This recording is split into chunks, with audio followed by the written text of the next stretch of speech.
Good morning, everyone. Paul Ruppel here with Fox 29 News Now. Hope your day is off to a good start.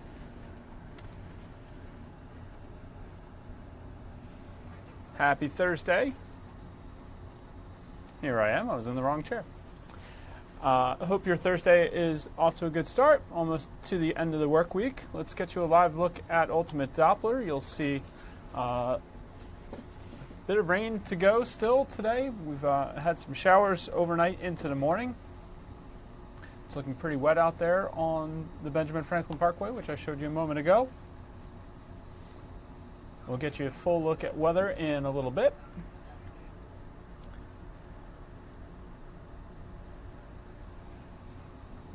First off, I want to get you to a breaking local story, or developing, I should say. This is the Temple Mumps incident. A couple Mumps cases continue to rise. Fox 29 Sabina Kuriakos has the latest. There's a growing concern at Temple University as the number of Mumps cases continues to rise. Sabina reported this morning from the school's campus in North Philadelphia. It actually takes weeks for the symptoms of mumps to actually reveal themselves, and that's one of the reasons that students are so concerned. In fact, within the last month, that's when this outbreak has struck, and we went from about 15 cases before spring break to now it brings the number to 74 cases, and you can imagine TU officials were really concerned when students were especially traveling for spring break, going home to their families or traveling abroad perhaps for vacation. So that's why initially they had pushed this alert out there. But since students have returned, again, the outbreak, the number of cases have just skyrocketed. And now we're told by some students that they are just so concerned that every time they hear a fellow student coughing, they're concerned for their own health. So mumps, now, usually it's relatively rare. Obviously, there's an outbreak here on campus, and it is highly contagious. It has symptoms that are similar to a bad case of the flu, but you're also going to have swelling on your jawline and on your neckline as well, and that's kind of a telltale sign. Usually, for healthy adults, the symptoms clear up within a matter of weeks, but sometimes it can lead to complications, including swelling of the brain, and that could lead to meningitis, a very, very serious concern. So around campus, the concern is so heightened that there is this petition now. We're going to take a look at it on change.org. In fact, we just took that screen grab a short time ago, and you can see just how many signatures they have. They want to shut down the school until the outbreak is contained. They're calling for about 10,000 signatures. They already have about 9,400, so just 600 short of their goal. Now, we don't know how TU officials are going to react to this petition. We did reach out to them. We don't know exactly what changes they'll make, but we do know that they have already now said that they are going to make sure that any students who enroll, guys, will have their MMR vaccine. That's the vaccine that prevents mumps. Back to you. Thank you to Sabina for that report. Taking a live look right now at that petition. Currently, it has 9,600 signatures, so up a couple hundred already since Sabina filed that live report for us from North Philadelphia. Again, the petition titled "A Temporary Closing of Temple University Due to the Mumps Outbreak." If we get more information or a response from the university to that, we will bring that to you. The graphic on the petition is a symptoms of mumps graphic. So more information to come there.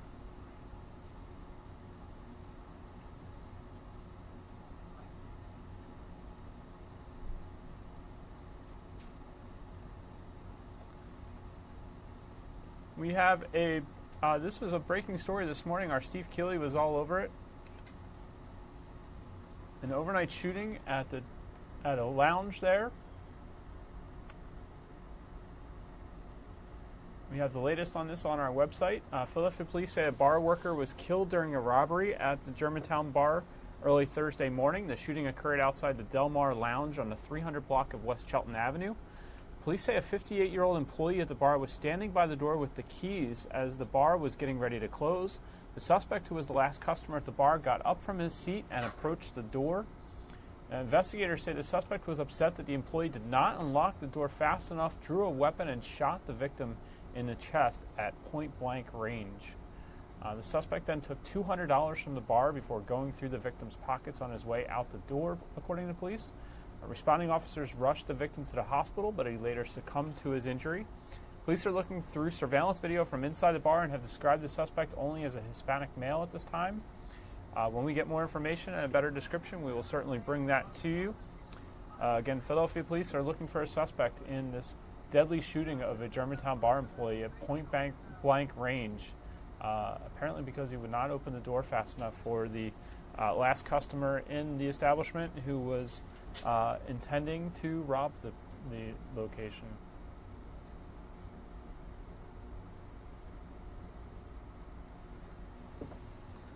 Let's get you a little bit of national news here. President Trump will try to return to his agenda today, talking up the U.S. economy ahead of next year's election. Let's take a live look at the White House while we're talking about, Capitol Hill while we're talking about this. The president will be talking up the U.S. economy ahead of next year's election.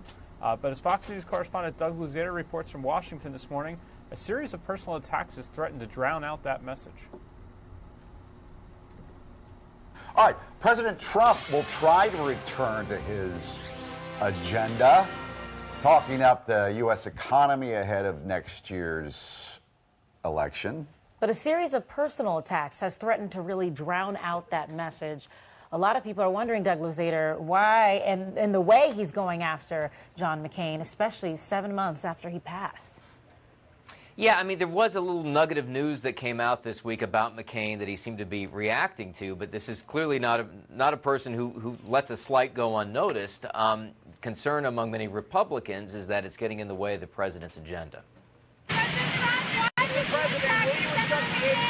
President Trump didn't say much as he returned to the White House last night, but boy, was he talking up a storm just hours earlier. Well, you better love me. I kept this place open. He was in the critical swing state of Ohio, touting new jobs at a tank plant. But the headline, Trump's take on the late Senator John McCain. I've never liked him much. It's no secret that the two men did not get along. The president has blamed McCain for turning over a dossier of opposition research about Trump to the FBI, something we learned more about this week. And McCain famously cast a deciding vote against the repeal of Obamacare. I gave him the kind of funeral that he wanted, which as president I had to approve. I don't care about this. I didn't get thank you. That's okay. We sent him on the way, but I wasn't a fan of John McCain. And Trump's criticism won a quick rebuke from a number of Republicans, with Senate Majority Leader Mitch McConnell tweeting out support for McCain, and others saying the president needs to move on. He isn't hurting John McCain. John McCain is dead. He's hurting himself. But the attacks didn't stop there. The ongoing Twitter battle between the president and the husband of White House counselor Kellyanne Conway escalated. George Conway has called the president a narcissist, and the president's response went beyond a tweet. I don't know him. He's a whack job. There's no question about it. Now, for her part, Kellyanne Conway kind of defended the president on this. George Conway tweeted at the president yesterday saying, "You are nuts." Mike and Alex. Conway Twitty should write a song about it, I thought, even though he's probably not with us anymore. Well, there's a weird country western reference.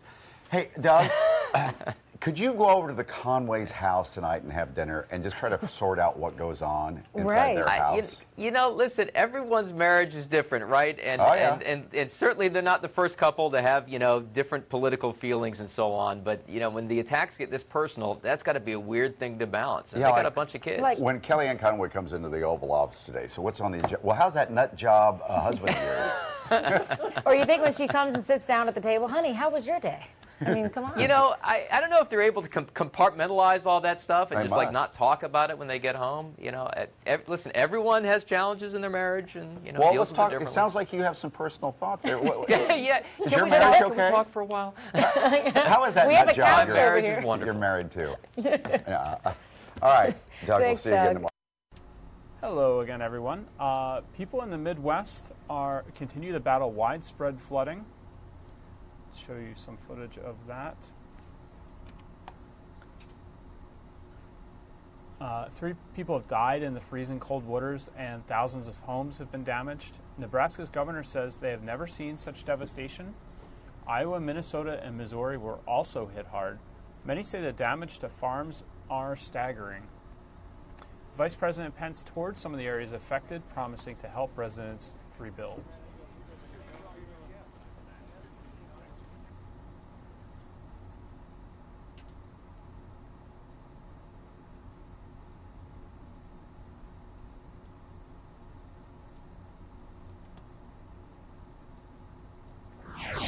Take a look at our weather locally. We started to show you a little bit of the conditions out there.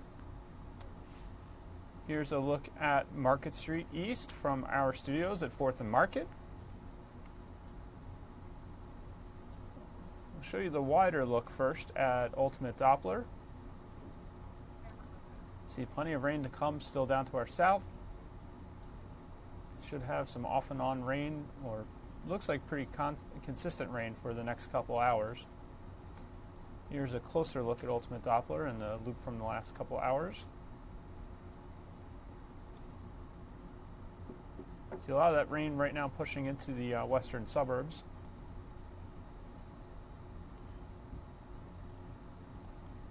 Here's a look at the Benjamin Franklin Parkway. The second full day of spring, not as warm as the first right now, 46 degrees. It started off a bit warmer, but I don't think we'll get as sunny and nice as yesterday for sure. Dew point is 44 and winds out of the east at 11 miles per hour.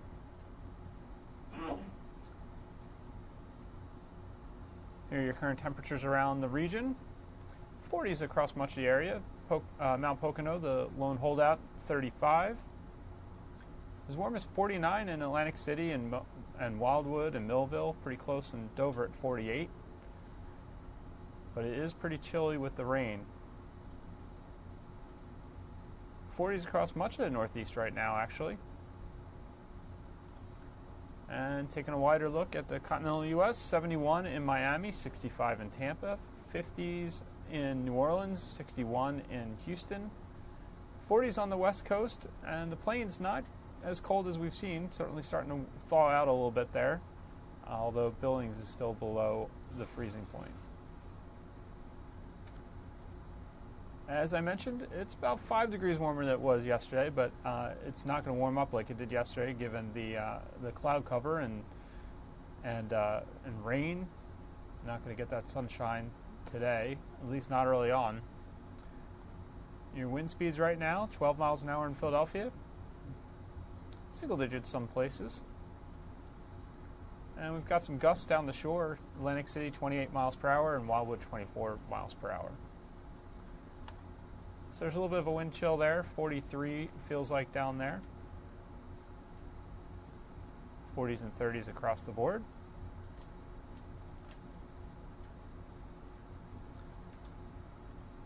Here's your visibility. Not so great in some places right now. You see Lancaster and Reading just 2 miles.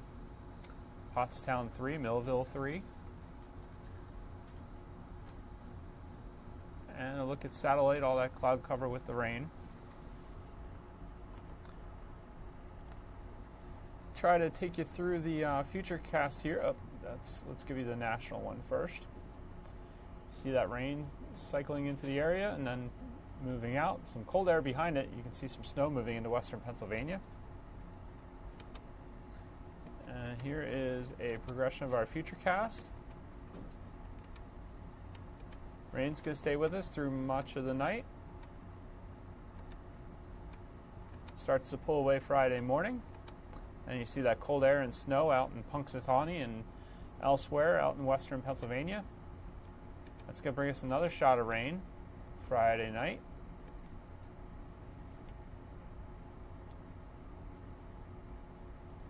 And here's a look at your 7-day forecast. Showers around today, 51. We're calling it just a 5 on our forecast by the numbers.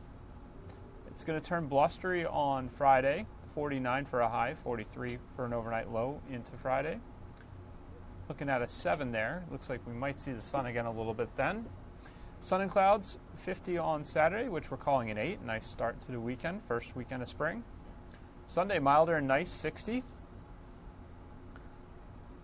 Shower chance 60 on Monday. Tuesday, cloudy and cooler, 48. Wednesday looks below average at 49, but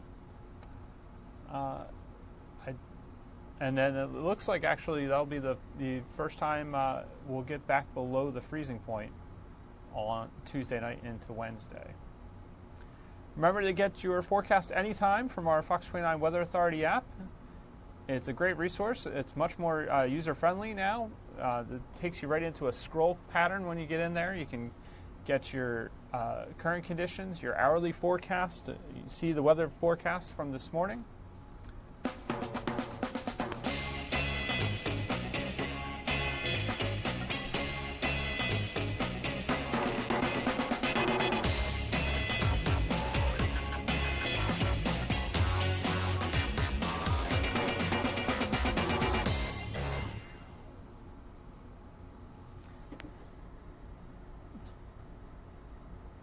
Let's get you a look at business.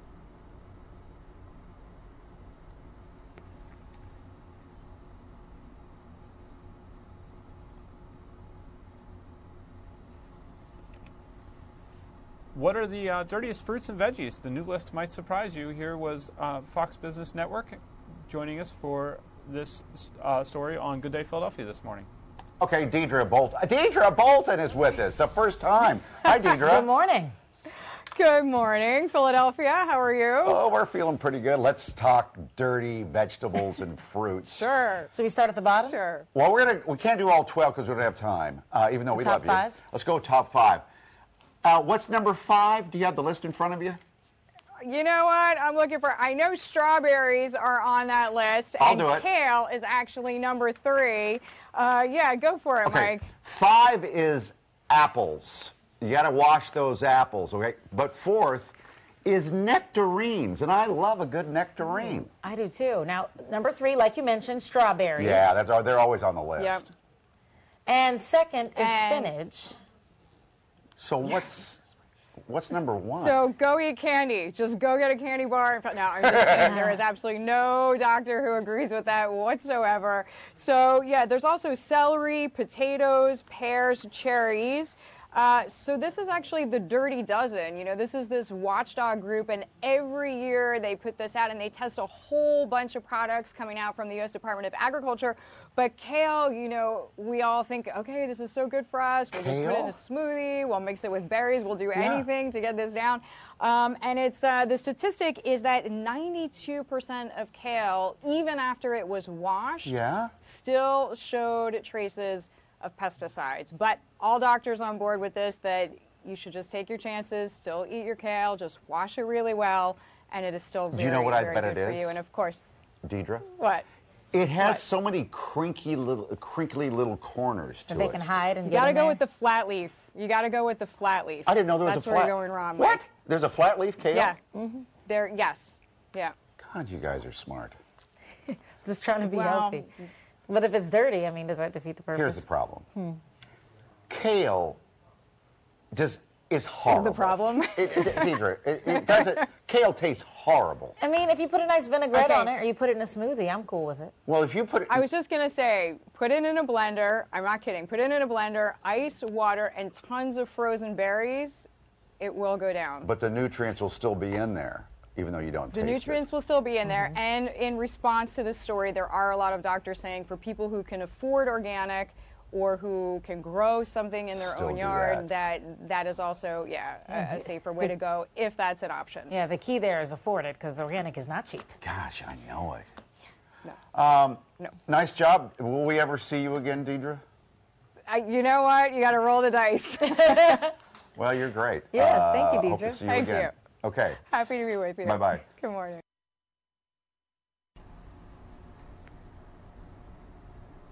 You're looking at the latest from the markets, which opened at 9:30.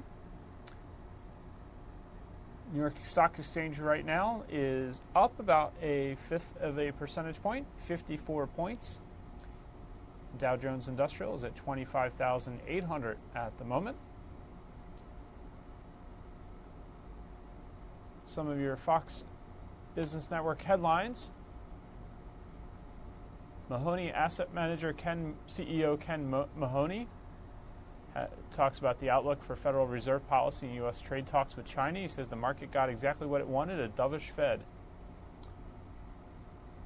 And they had another investment strategist on who said the Fed is doing exactly what they should be doing right now.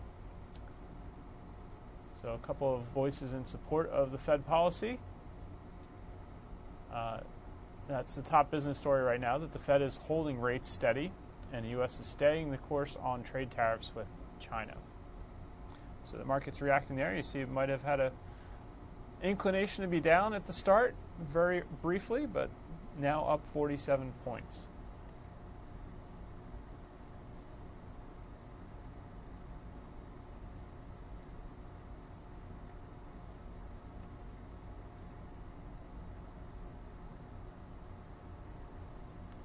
Well, this morning on Good Day Philadelphia, Philadelphia District Attorney Larry Krasner broke some news on our air. He was talking about a new policy. 40,000 people are on supervised parole in Philly. That's the second highest in the nation. But District Attorney Larry Krasner is hoping to change that. He announced a new probation policy right here on Good Day this morning. 7:32. About 42,000 people are on supervised parole in Philadelphia. That's the second highest in the country behind the state of Georgia. Compare that, though, to a big place like New York City, which has 12,700 people. And continuing his fight for criminal justice reform, District Attorney Larry Krasner is set to announce a new probation policy this morning. You see he's here with us now. He says it's wrong to keep a parolee trapped in a system that hurts the poor, people of color, and also breaks up families. Welcome, first of all. Well, thank you. Good It's great to be here. I'm not sure you've ever been in here on our show since you took office. Not yet. It's good to have you This here. is it. We'll see how this goes. This is it. He's already over it. All right, so let's get into the guidelines just on a cursory level here. Let's say that I commit a felony. What would be the amount of time I might get probation, and where would you think would be the right amount of time? So first of all, we figure out how much time in custody is appropriate. Sometimes a good amount of time, sometimes no time is appropriate. Then after that, the question is, how long are we going to supervise once you're out? And that's the real problem, because it turns out that if you're out for more than 3 years, supervision makes things worse. It makes it more likely that you're going to go back to jail. It makes it more likely that you're going to get involved in new criminal behavior. Now, for a lot of people, I just want to stop you right there, because if they hear that, they'll say, wait, what do you mean more supervision might create more violations? So let me tell you, imagine you come out of jail, you get your stuff together, you got a job as a landscaper, you're reporting every month to your PO, and then finally comes the day when your boss just can't spare you and says, you're not going to see your PO today. I can't do it. I got a deadline. I got to get this done. Now you have a choice. You can lose your job, which is potentially going to drive you back towards crime. It's going to make it so you can't pay your fines and costs. You can't pay your supervision fee, which you're required to pay for being supervised. Or you can skip your meeting with your PO, and you can end up back in jail for that reason. Are you telling me that POs are that strict that you couldn't Just call them or something and say, hey, can you understand? my boss needs me? Well, they're like all of us. They're different. They have different standards. Some of them are very strict. Some of them are a little bit more open-minded. Same thing with judges. Some of them are going to be much more understanding than others. So what would your recommendation be for felony then? Would that, like a year and a half, but top it out like a ceiling of 3 years? So it really depends. The law requires for a serious sentence, something like 10 to 20 years, the law requires 10 years of supervision. Okay. And we're not trying to mess with that. But when you're talking about less serious cases, let's say, for example, a case where it seems like 3 months in jail is appropriate, what this policy would say is that your supervision after you get out can't be more than 3 years. So the misdemeanor then would be what, down to a ceiling of a year? That's right. Okay. Okay. But when it comes to making these decisions, though, we know that the district attorney's office can recommend, but is it still up to the judge, though, to make the final decision of whether how long their probation or parole will be? We have our lane, which is to recommend. They have their lane, which is to decide. The reality, though, is that how this works is most cases are resolved by a negotiation. The defense and the prosecution agree, and then you present the package to a judge. And what we have seen in Philadelphia is that the judges are open to our ideas. They don't agree with us all the time. They shouldn't, to be honest, because they should exercise their independent judgment. But over and over and over again, we've had very good success being persuasive. Many people respond on Twitter this morning who don't agree with the policy. And do we have that, Chelsea? We have from Donna? Yeah, this one's from Donna Oliver. She tweeted me this. She says, this DA is way too liberal. Probation is important as our crime rates keep growing. Concentrate on bringing crime down, not lessen monitoring. And that's in a printed form. But it's important the hashtags that we can assume that she's a victim because she says crime victims want justice. Yeah, I think that would be buttressed by a comment that was made on Fox News Channel the other day from the FOP president, John McNesby. When you let 4,000 felons out on the street, they're not going back and getting jobs anywhere that are really that make any sense. They're back out doing what they did to put them in jail, and that's hurting the community. Do you have stats on that? Yes. Okay. The Philadelphia Police Department has stats on that. Last year, violent crime was down 5%. Down 5%. Last year, crime in Philly was flat. This year, look at the Philadelphia Police stats today. Violent crime is down 8%, and crime is flat. What you're hearing is what we've heard for all these years. People will not look at the science. They are not interested in the truth. What you're getting with those two comments, and I don't mean to be disrespectful to either one of them, but if you start out saying crime is increasing when it's not, and you start out making people fearful of things they shouldn't fear, then you're going to get to bad policy, which is what has happened all these years. It comes with the office, though. But our murder rate was way up last year, higher than the last 10 years. And people, well, maybe it's the policies of these people getting put back out on the street. How do you respond to that? So our murder rate is up for 5 consecutive years, meaning 4 of those years the prior administration was in there doing what they've always done. I didn't hear that noise then. You know, the reality is we have looked at this, and I looked at it with the police commissioner. The increase in homicides last year is directly attributable to the opioid epidemic. And I say that because if you look at the motives for the homicides, the year prior there were 60 drug-related killings. Last year there were 120. It's a very, very serious issue. We're working on it in a whole variety of ways. But, you know, let's not kid ourselves. We have to look at the big picture. We have a crisis in terms of shootings. We have a crisis in terms of homicides. We're doing everything we can to get at that. But that does not change the fact that violent crime is down for 2 consecutive years and that crime is flat. But even apart from that, because really it's kind of twofold. For the people who say, okay, forget the crime going up and down, we can debate that. But what about the part of saying lessening monitoring makes people uncomfortable and they feel like it shouldn't be that way? Well, I think that they should look at the science because excessive monitoring makes their lives more dangerous because excessive monitoring causes crime. I mean, isn't the point that we don't want crime? It's not just that we want to keep people under supervision, under monitoring, under control. We don't want crime. In that sense, I totally agree with the 2 people whose comments you put up there. The problem is they got their facts wrong.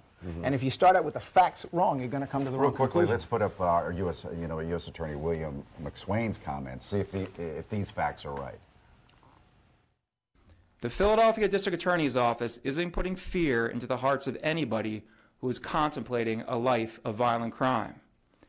Instead, what's even worse is that the office is putting fear into the hearts of law-abiding citizens who have to deal with the terror of homicide and other violent crime in their neighborhoods.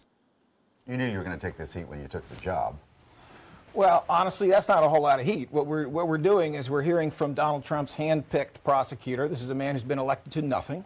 He spent his career defending big-dollar, white-collar criminals in a large law firm.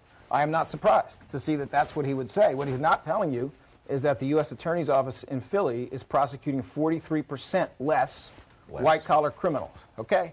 So he has a political agenda. He's working off of that agenda. And the graph that he just held up said exactly what I said, which is that homicide is up for 5 consecutive years under conservative policies and now for 1 year under these policies. But overall crime is down. Crime is flat. Flat. So how do you think it went? It was pretty good, right? Oh, are we done? Yeah, we're done. You want to do more? I'll go all day. All right. Well, he's we have not another done. soundbite. No. He's not done, though, because you're going to have a press conference a little bit later this morning. Yes. 11:30. Okay. Great to see you. We'll be Real covering pleasure. this all day, 5, 6, 10, and 11. Very nice Thank to meet you. you. So much. Again, that was Larry Krasner, the District Attorney of Philadelphia, making some news on our air. He is expected to speak at 11:30 this morning and talk more about the reform that he is planning for parole in Philadelphia.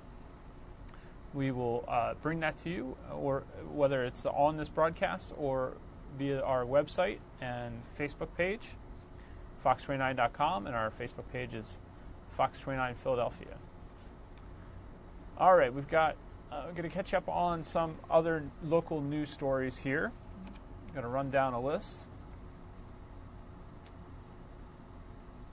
First up is an update to a story we first told you about yesterday morning. A man is facing charges after police say he blew through a red light, crashing into a car, killing the woman inside. This happened in Coatesville, Chester County. 22-year-old Tyree Mansell was driving at the intersection of 8th Avenue and Route 30 when he slammed into the car. 45-year-old Monica Fiorentino was in that car. She was taken to the hospital where she was pronounced dead.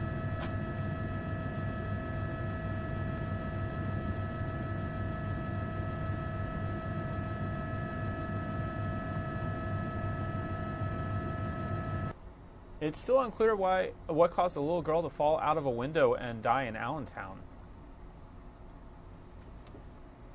Officials say 5-year-old Anneli Grace Rivera fell out of the 4th floor window of her family's apartment Tuesday night. She was rushed to St. Luke's Hospital, then transferred to Lehigh Valley, but died from her injuries.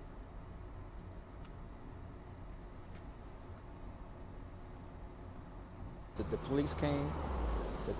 A third floor lady tried to resuscitate the little girl, and the cop came and scooped her up and rushed her to the hospital. Honestly, it's horrible what happened. I can't imagine it happening to myself. I wouldn't want it to happen to anybody. Police are still investigating what led to Anneli falling from the window.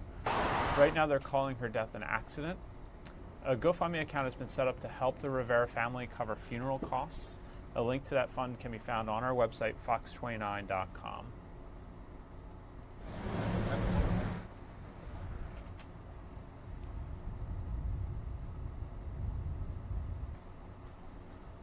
Two daughters are filing a civil lawsuit against an assisted living center after their mother died.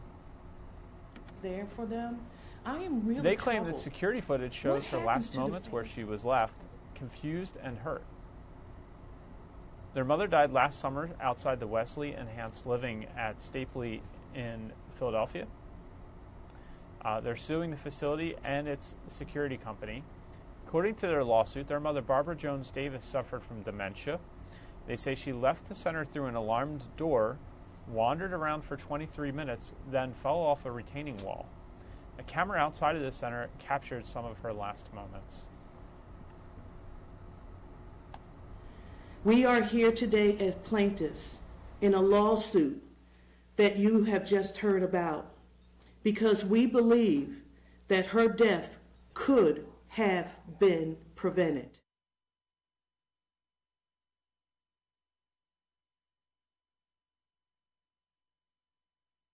The home released a statement. It reads, "At Wesley Enhanced Living, we are committed to the safety and well-being of our residents and staff. We remain deeply saddened by this resident's passing, and we have expressed our condolences to our family. Out of respect for the family and because this is a legal matter, we cannot provide additional details."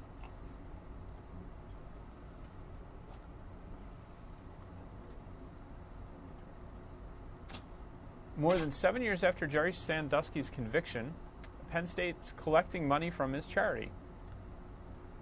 The university will get $733,000 from the convicted child molester's defunct charity, the Second Mile. The money is only a fraction of the cost to Penn State incurred after the scandal, including settlements totaling more than $100 million to those abused by Sandusky.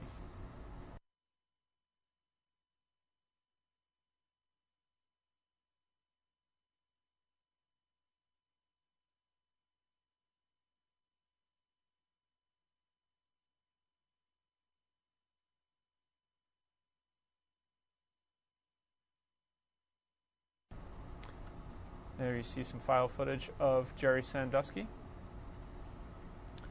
In Delaware County, Upper Darby police say Wawas are generally safe places, but the one on 69th Street has had some issues. They prompted police to respond.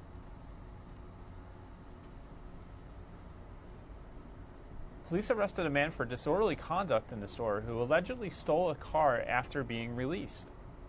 On March 10th, police say 51-year-old Aretha Robinson hit a woman with a tire iron, while fighting over a parking spot.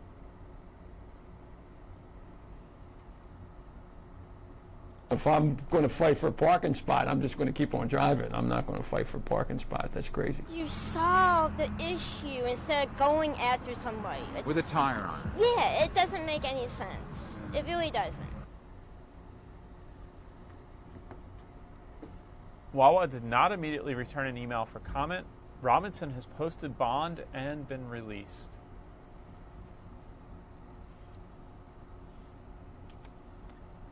Also in Delaware County, a guy really wanted some beer. Surveillance video shows him crashing his SUV through the front of a beverage store in Newtown Township. It happened just after 4 yesterday morning at the Newtown Square Beverage. Since the store was closed, the thief decided to make his own entrance before stealing just two 25-ounce cans of beer before fleeing the scene. Who does that? That I don't know. There's maybe they're drunk. Somebody maybe really need the beer. 25-ounce beer, Bird Ice 2 can beer. That's it. He didn't check anything. He only came for the beer, nothing else. Crazy. Yeah. That was our Joyce Evans, I believe, interviewing the Newtown Square Beverage co-owner, Sam Patel. One of the store co-owners estimates there's about $15,000 worth of damage to repair. Police say they're looking into a person of interest, but so far no one is in custody yet.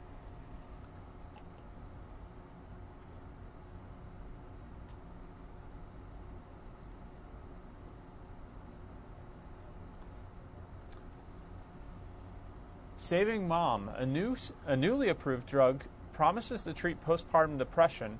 An expert joined Good Day Philadelphia this morning to explain how it can improve a new mom's way of life. Got some big news for you. The FDA has approved its first postpartum depression drug. I've heard the term game changer used this morning in the studio. It entails subjecting the new mother to, 60 hours of IV infusion. The treatment isn't just time-consuming, it is fairly expensive, and Karen's going to give us the details on this. Hi, Karen. Hi, good morning. It is a game changer. We're joined here by a doctor this morning, Vince Bergella from Jefferson, to explain how this works and what it all is. Doctor, good morning. Thanks for joining us. Good morning. Thank you for having me. I appreciate it. So many moms out there, when you have a new baby, you can have some depression, but this is not the baby blues. This is for women that have severe clinical depression. Let's first go through what are some of the symptoms when you're having those intense feelings and those kinds of depression. The woman is anxious, doesn't want to take care of herself, sleeps too much or too little, can also have thoughts of harming the baby, of harming herself. So moderate to severe depression can be a big, big deal. And in rare cases, she can truly harm herself for the baby, withdraw from society, from family. And just feeling inadequate in terms of being like this, I'm not a good enough mother for this baby, I'm not a good enough wife to my husband, and it can be overwhelming right there. So when you have that kind of dangerous conditions really for you, harm for you or the baby, we didn't have a treatment. This is the first treatment ever. What does it entail? What exactly? I mean, it's like 3 days of being hooked up to an IV. Yeah, this is a big deal and a game changer. Before we could give drugs, but those drugs would take weeks, 2 weeks at least, sometimes 4 or more, and you really can't wait. This can be emergencies. So this drug is a completely game changer. It needs to be given IV in the hospital for now, in the clinic, hopefully eventually at home, but it's 60 hours, so it's a long IV infusion. But the beauty is that it actually works within 48 hours, and it works in most women. 75% of women actually have a 50% improvement or more in their symptoms. And that improvement lasts for a month or more. 94% of responders actually feel good at 30 days. So it works well right away, and they feel better. They can go home and they can bond with their baby. What happens after a month?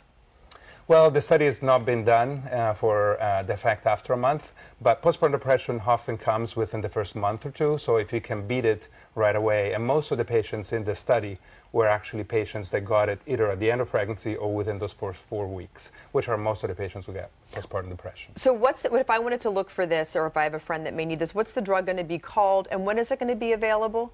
So brexanolone is the name of the drug. It's going to be named Zulrex. It's a brand name. It's going to be available in June. One of the problems is that it's very expensive. It's over $34,000 for now. $34,000? Yeah, it's outrageously expensive.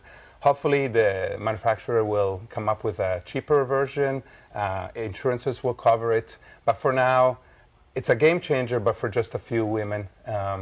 we'll need more information, more research. One wonderful thing I've been reading is that there's actually a possible pill form for this drug. And if there's a pill form, then the lady doesn't have to be in the hospital, doesn't have to be on an IV for 60 hours. 3 days. For 3 days. Can better bond with the baby right there just by not being on the IV. And when you mentioned the cost, it's so hard for so many people that are struggling with this kind of depression.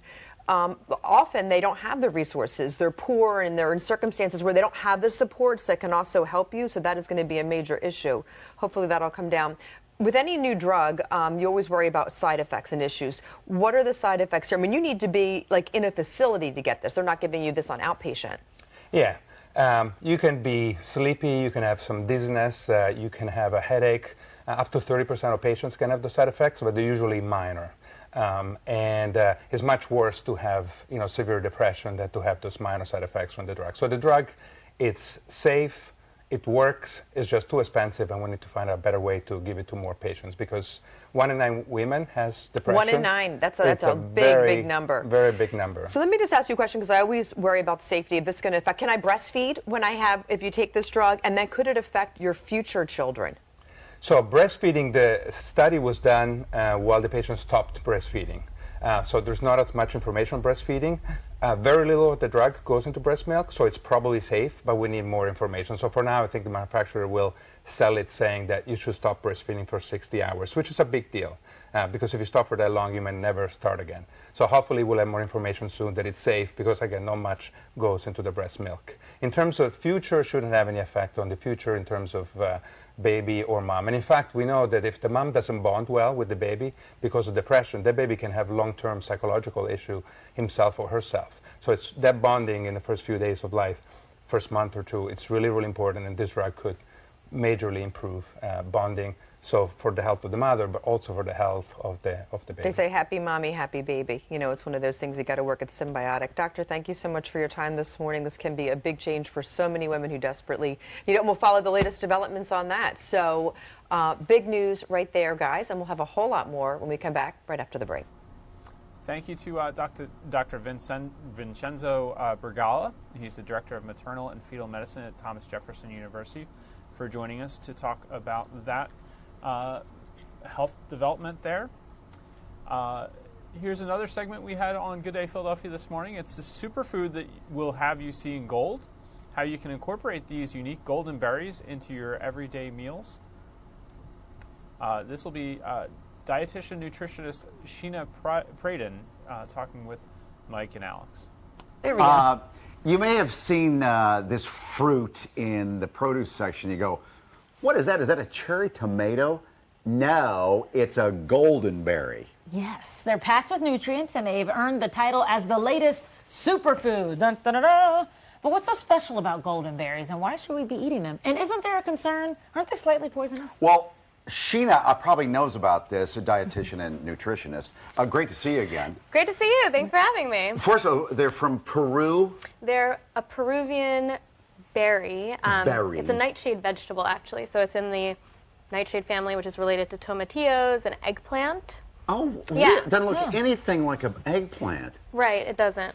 Looks a little bit like a tomato, like you said. It said. does look like a yellow cherry tomato. But it's sweet like an apricot. Now, hold on a second. Let's get right to what you said. Is it poisonous? I heard that they can be poisonous. They're poisonous when they're not ripe. And what do they look like when they're not ripe? They're green when they're not ripe. I've tasted these, so I know the batch that I purchased were fine. Good. You're still alive. So I'm alive, yeah. But if you see a green one, don't eat that. Don't buy it, don't eat it. Okay. Hopefully the grocery store wouldn't stock it. I was going to say, would they even put that out? But that's good to know. Right. So that's fresh there. Do you also come in a raisin form when it dries? This is a dried, I don't think I'm supposed to move these. Just keep there. This is a dried golden berry. So it looks like a little golden cherry dried. Yeah. What's the nutrient in it that is so good for you? It's really rich in electrolytes, vitamin A, vitamin C, and niacin, which is a B vitamin. Oh, I want to start eating this. Now, how would you prepare it? I mean, why'd you bring all that? And those look like nuts. So this is an oatmeal. You could throw some in your oatmeal if you like oatmeal for breakfast. Oh. And I brought nuts because I like putting nuts in my oatmeal for protein. Yeah, I do too. So it's like putting fruit with your oatmeal. Exactly, like if you're a raisin person. I think these would taste better with oatmeal than raisins because it also has kind of a tart flavor. Have you ever had like a Can you pass tart? the bowl over because Alex and I needed. I've never one? tasted I one. haven't tasted them either. No, not the dried one. I want the real fresh. one. We want to start fresh. This is raw, baby. You go first. Oh, I got a whole one. Oh, they have little seeds in them. Yeah. I like. Oh, they're tart. Oh my God! Oh wow! They're good though. It's like a mixture of a grape, tomato, and a. And what is Something really else. good? Like a kiwi? Yes. It's a kiwi. A grape, tomato, kiwi. If that makes What'd any you put in? sense. Just salad? This is a salad. Little mini heirloom tomatoes, cucumber, arugula, and the golden berries. That was good. Yes. Yeah, it does. Nice and. Well, then that's a salsa colorful. amarillo. So it's the golden berries with. Did you some make yellow. the salsa? I You can purchase them already in a salsa. No. You invented this. I invented this recipe. There is another recipe that I saw online, so I'm not the first to do it. So how'd you keep it so yellow? With yellow tomatoes? Or Well, what? these are yellow, and the yellow tomatoes. Right. To keep the color. Yep, yep. consistent. I put a little paprika in there. It didn't change the color. I got to tell you, That's that's good. fantastic. Mm-hmm. Oh my! Are you Yeah. married? I'm not. Wait, is this have as many? It's less in calories then, and then like a typical So salsa it or the is, salt. it's going to have some sugar in it from Okay. the golden berry, but I mean, it's more nutrient rich than a normal salsa. It's amazing. What is this? Is that That's chicken or chicken. fish? Okay. Yeah, that's And just to gonna be- give it a little tarty taste. Yeah, I like doing like fruit as a sauce on top of chicken. But yeah, I mean, I think that would be good if you ever do. I don't know if you ever do like tomato salsa on top of chicken, or yeah. like something like that, or Here's the thing. sweet with tomato. You have a business of food delivery, don't you? I do. How do we get a hold of you? Oh, you can reach me on my website, bodybuilderkitchen.com. Oh, very The nice. contact page. Okay. And Yep. are this like typical what you would have if we ordered? with You can order something like this. Yes. Like that's the portion. You would get a little bit more than that. Well, I'm just asking. Maybe that's what we should be But I eating. also have custom portion sizes, so you can choose Okay. how much you want of each thing. Great to see you. Good Great to job. see you. Fantastic. Thank you. This is amazing. I'm gonna go. It's the golden dive berry. in. Can you get it at most grocery stores? Or you have to go to the like high-end places. I found it at a normal grocery store. These were actually kind of hard to find. Yeah. So what store did you find it? Wegmans Oh, in Wegmans. Jersey, in New Jersey. Okay. I could not find them at Whole Foods. So Oh, really? yeah, don't go. That's shocking. Don't go to the fancier places, I guess. Well, maybe they're going to get them in.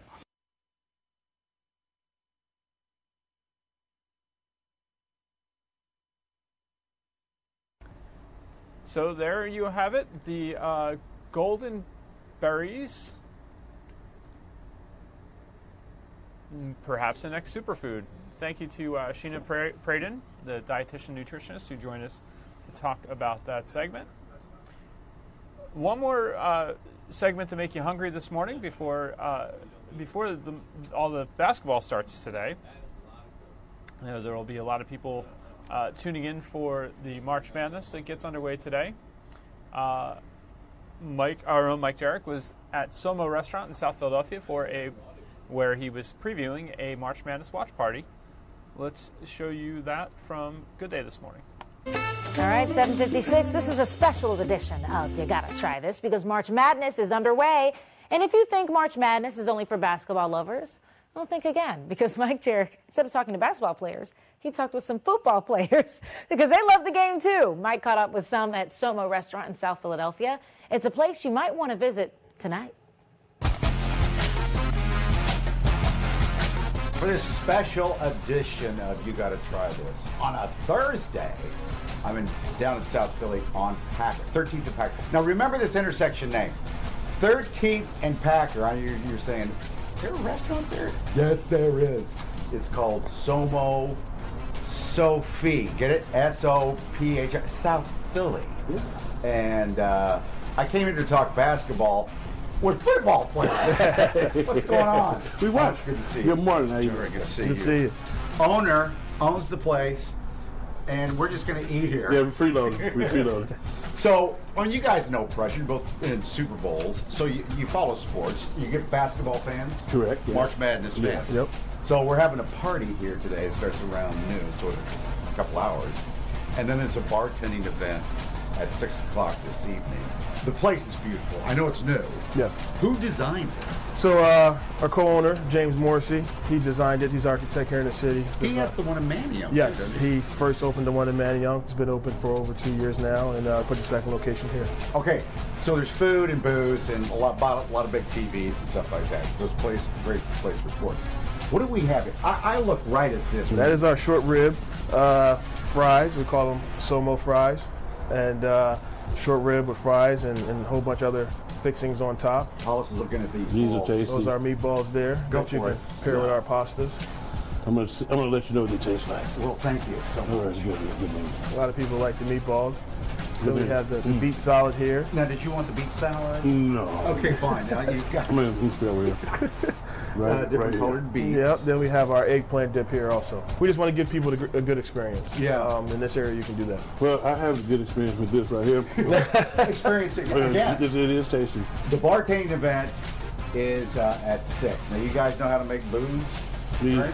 I only know how to make drinks one way. Really? Shots. Let's go to the bar. Shots. So again, coming up at noon today, we're going to start watching basketball from noon to midnight. Midnight. All day. AA tournament. And then the bartending thing, when does that happen? From 6 to 9. 6 to 9. And will YouTube both? I'm on first. You're going to be up first. I'm up first. Shots. And we also have Barrett Brooks joining us and good. Jamil McClain. It's on Packer. 13th to Packer Avenue. Right on the corner. We have a parking lot right across the street. I'll see you back here in about 2 hours. Yes, sir. Congratulations. Thank you. No, thanks. Congratulations. You want the Veteran Stadium special? 700 Club? Yeah, Save it for you. It's a cool looking place.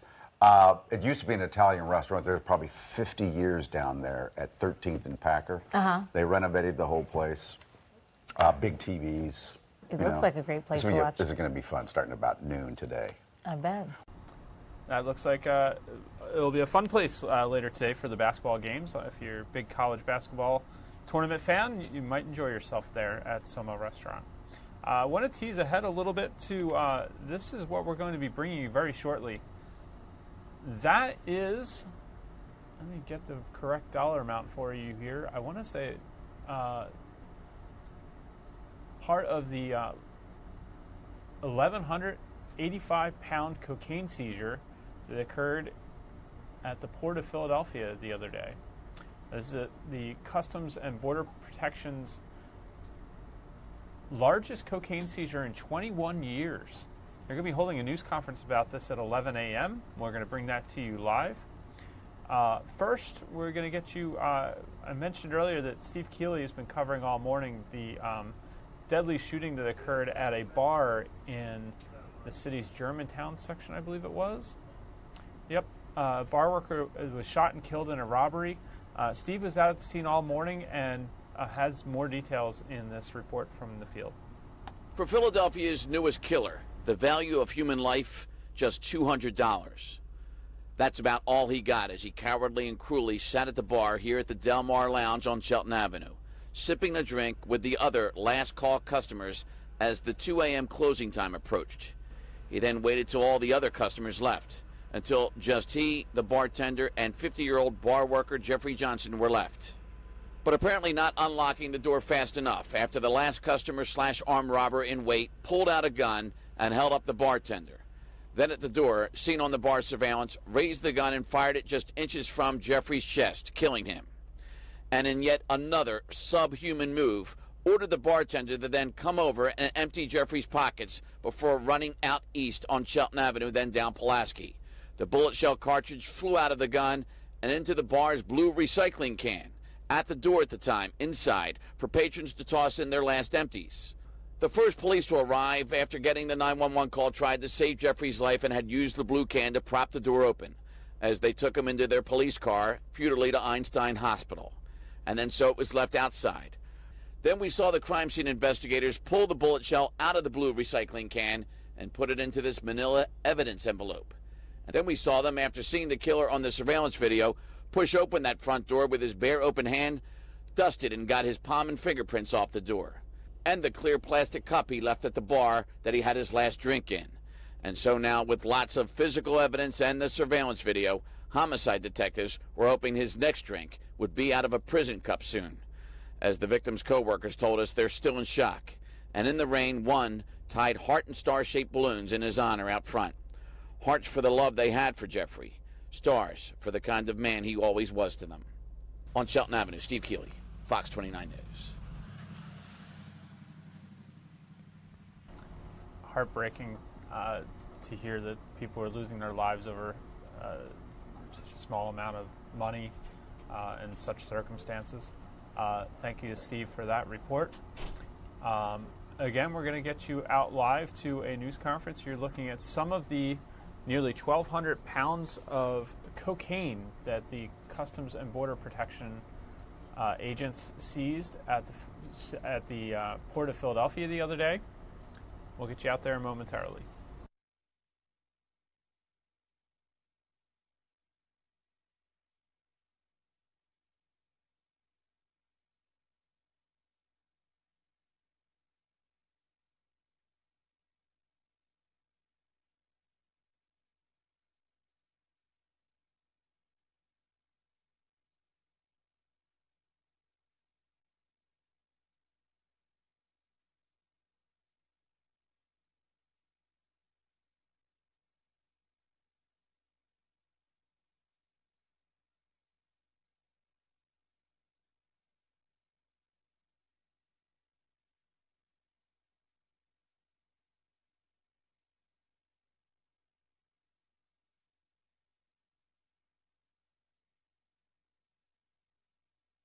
All right, let me tell you a little bit about this seizure.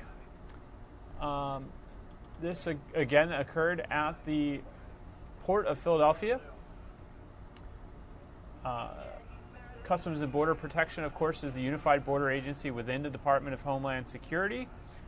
They're charged with the management, control, and protection of U.S. borders at and between official ports of entry.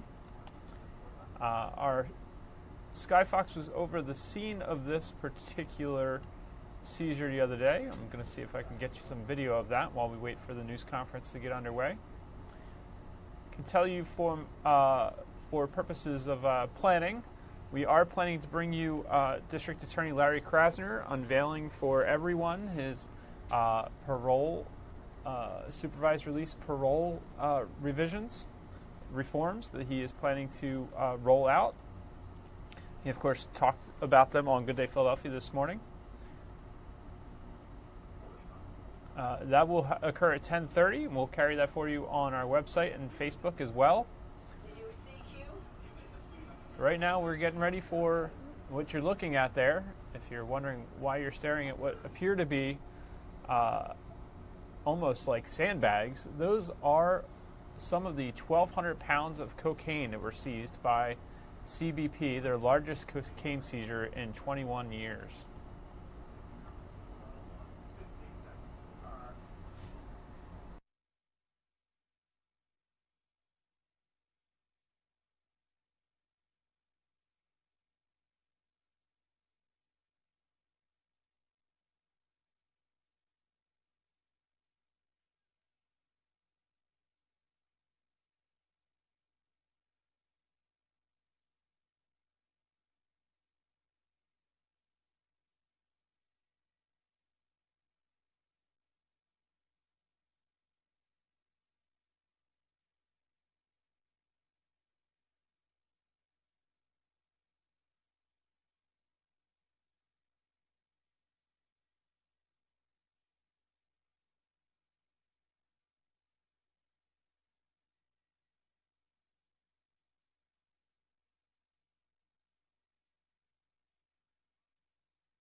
We'll leave, and then we'll break down and get you guys out of here so you can go back for your noon story.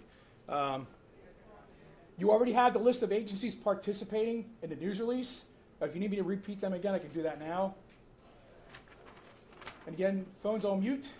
You have my contact information. My name is Steve Sapp. You have my email, you have my cell, you have my landline. If we don't answer a question you have, reach out to me and I'll get you an answer. If during the Q&A you're not satisfied that you got the answer you need, come back and see me after this is over, or call me or email me later. All right, are there any questions?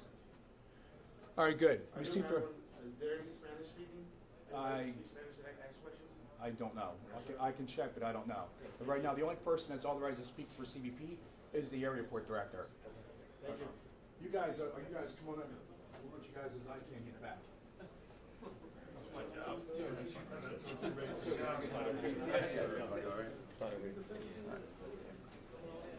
All right, let's go. Principals in the room, please. I see where you're from.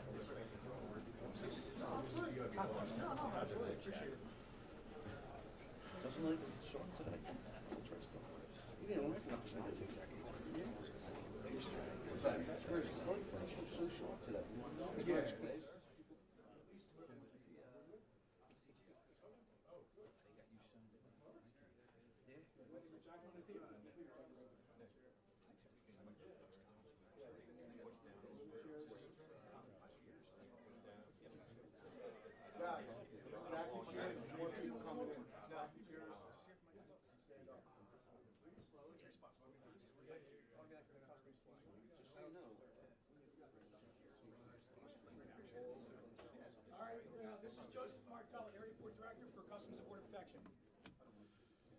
Good morning. Thank you for coming here today. I am Joseph Martella, Area Port Director for United States Customs and Border Protection's Area Port of Philadelphia. Tuesday, Customs and Border Protection and Homeland Security investigations led a multi-agency operation inspecting shipping containers laden on board the motor vessel MSC Desiree at a Philadelphia seaport facility. Our team consisted of partners at United States Coast Guard Investigative Service, Homeland Security Joint Task Force East, Philadelphia Police Department, Delaware State Police, Pennsylvania State Police, Nether Providence Police Department, Pennsylvania Office of the Attorney General, Bureau of Narcotics Investigation, and the Philadelphia Division of the DEA.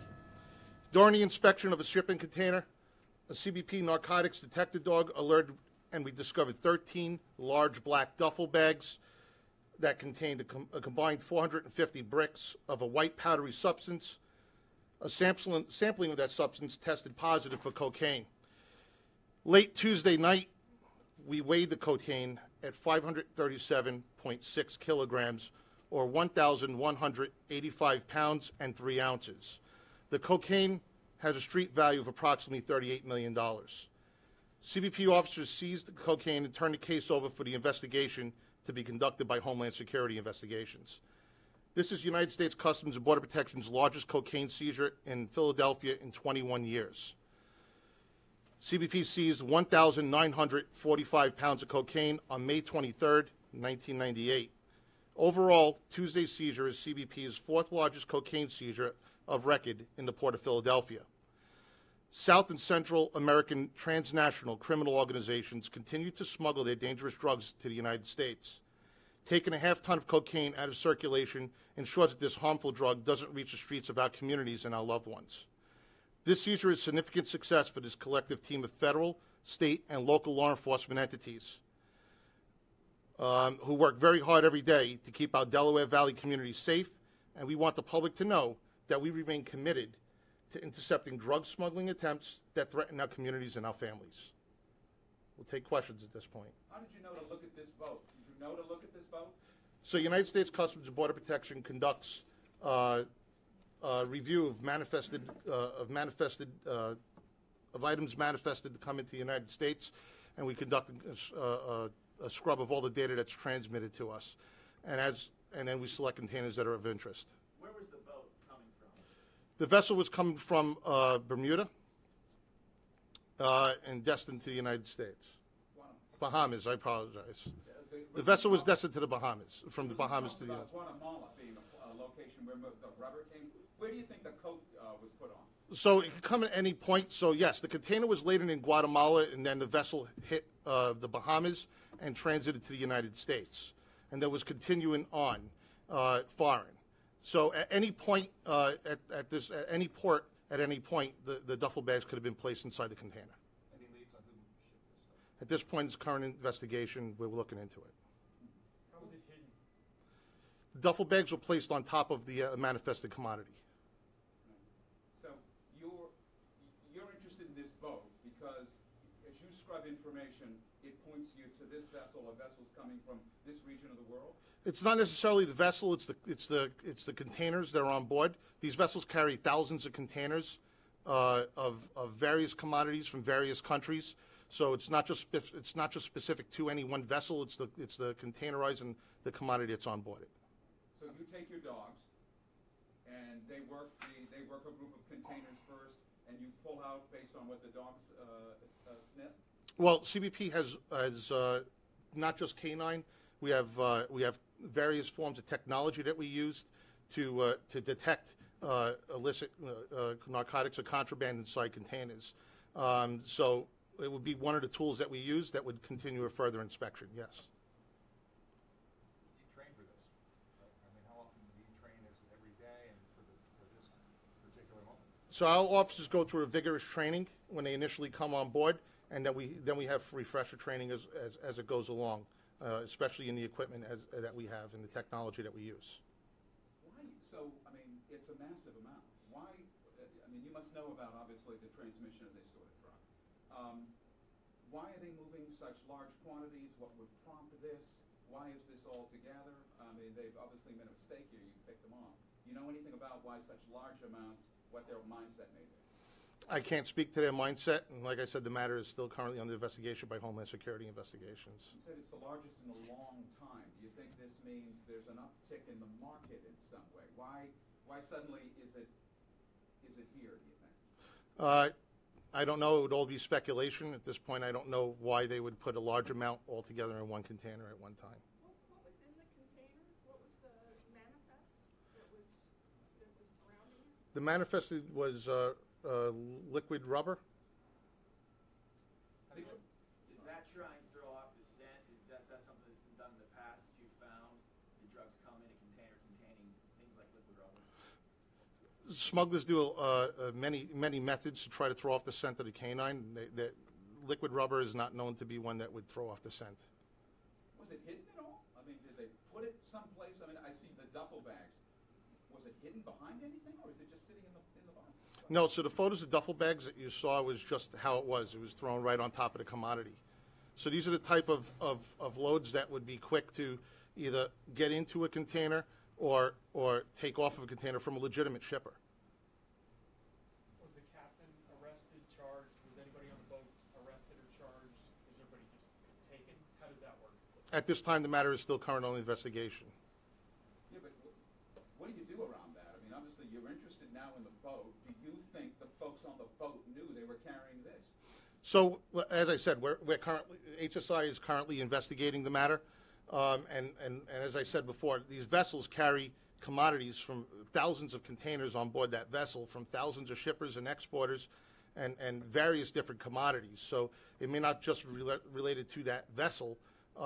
It could be various other entities that could be involved. Have you had any other seizures of cocaine, smaller amounts recently? At this time, it's still under investigation. We don't know of any other seizures. If it's in bags and just tossed on top, then it's the last thing thrown on top, right? Then it's likely it came on at its last stop. As stated before, right? These vessels call a bunch of ports sometimes before they come to the United States, and the contraband can be placed on at any point during the destination. Do you know who was going to pick it up? At this time, it's still under investigation. But would they pick up the whole container? At this time, it could be where it could be picked up or dropped off at any point in the transit. So nobody was standing there saying, "Oh wait, that's mine." We wish it was that easy, man. But the containers they were in, do you know where they were headed? Yes. Can you tell us where they were headed? So the containers were headed to the Netherlands. The container was headed to the Netherlands. The container with the cocaine in it was headed to the Netherlands? Yes. Would it have been offloaded in any way here for any reason? It doesn't determine, that doesn't matter. As you mentioned before, right, the duffel bags are just thrown on top of the commodity, so it could have been taken off or on at any point. So. Have you heard from investigators in the Netherlands? Are they interested? At this time, HSI is handling the investigation at this point, and I don't have any additional details on that. That's our point. Would that container have come off the boat at any time for any reason? It could have. So these containers are constantly shifted around on vessels, as they call it, the ports, where they're readjusting for the load capacity of the ship to balance out the load. So it could come off and then be placed back on and be readjusted. Somebody runs up and grabs it. Then somebody takes the bags off the top or something. Assumption would be, yes, that could be a possibility. Is the ship now put out of commission and you guys go through all the containers, or does this ship just go on? So the containers of interest that we had, as I stated, we conduct and we scrub the data on all the containers that are destined to the United States and on board the vessel transiting through the United States. So it's not strictly based on the vessel; it's based on the commodities and the containers that are on board. So once we're satisfied with our interest on all the commodities and containers that are on board that vessel, the vessel will continue on. Where's this stuff going? I mean, let's say where's it going? I mean, is it to be distributed in this region, do you think? I mean, does it concern law enforcement behind you that there's a massive uptick in the transmission of cocaine in the area? Where's it going? Well, obviously, illicit drugs entering our communities is always a concern. And law enforcement's always on point, doing our best what we could do to limit the impact and address the opioid crisis. Today sends a big message to Philadelphia. Absolutely. Today sends a big message to Philadelphia, let them know the law enforcement community is doing our best to keep these dangerous drugs off the streets of Philadelphia, our local communities, and away from our loved ones. Do you have any sense of, on a given day, how much cocaine enters the city of Philadelphia? At this time, I don't have those numbers, but my public affairs officer, if you reach out to him, he could probably work with you offline. Do you think this is unusual? I mean, do you think that there are large shipments like this that fairly frequently move into the port? At this time, I don't have any of that information available, so I defer to my public affairs officer offline. Yeah, one more question if you got one, please. Good. You talk to Philadelphia police for a minute? I'll jump up there, Jeff. They said I was eye candy for this. You are, man. Go ahead, sir. It's changed a little bit. What do you make of all this? Do you think this was coming into your market here? So the message here is, we don't know that. We would be speculating. But the big message here is you look around the room and you see city, state, federal law enforcement all working together. We've been doing that. It's working very well. And this was the HSI task force that consists of city, state, and federal, and they just did an outstanding job, and I want to commend the work they did. Are you seeing an uptick in the use of coke? Would this stuff be turned to crack? What might happen here? We're not seeing an uptick in coke. No, we're not. I would be,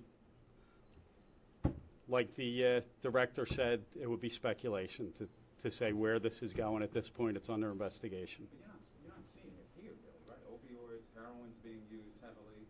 It's not really coke. No uptick, but there is coke being used. Good? All right. Yeah. Thanks, gentlemen. Thank you. You guys can walk out.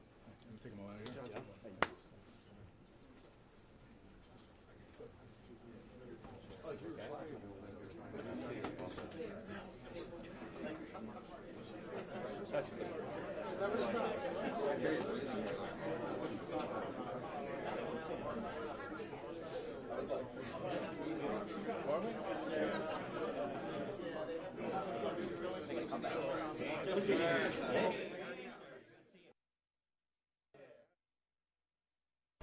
You've been watching a news conference where the Custom and Border Protection was announcing the seizure of 1,185 pounds of cocaine. I believe they said that the cocaine came from. Cocaine came from the Bahamas and Guatemala, and was headed. This container was eventually headed to the Netherlands. You see our photographer here working to grab some extra footage of the cocaine stacks here to show during our report.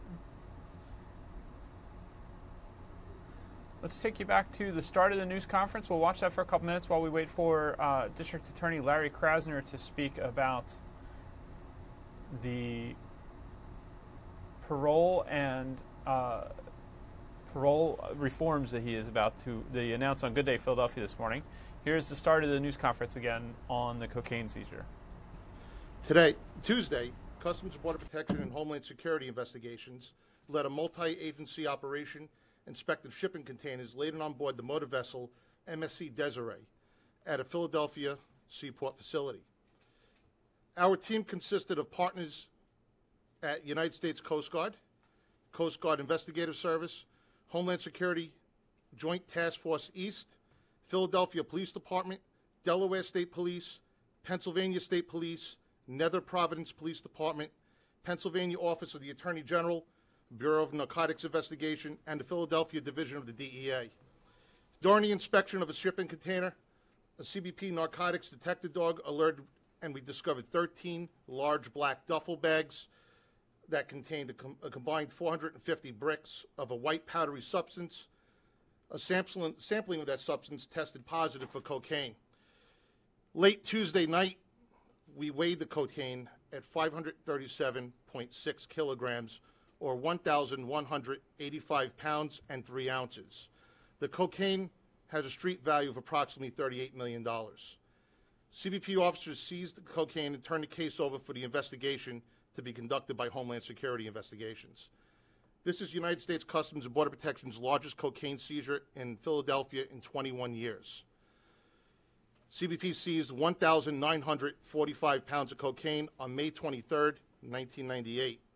Overall, Tuesday's seizure is CBP's fourth largest cocaine seizure of record in the Port of Philadelphia. South and Central American transnational criminal organizations continue to smuggle their dangerous drugs to the United States.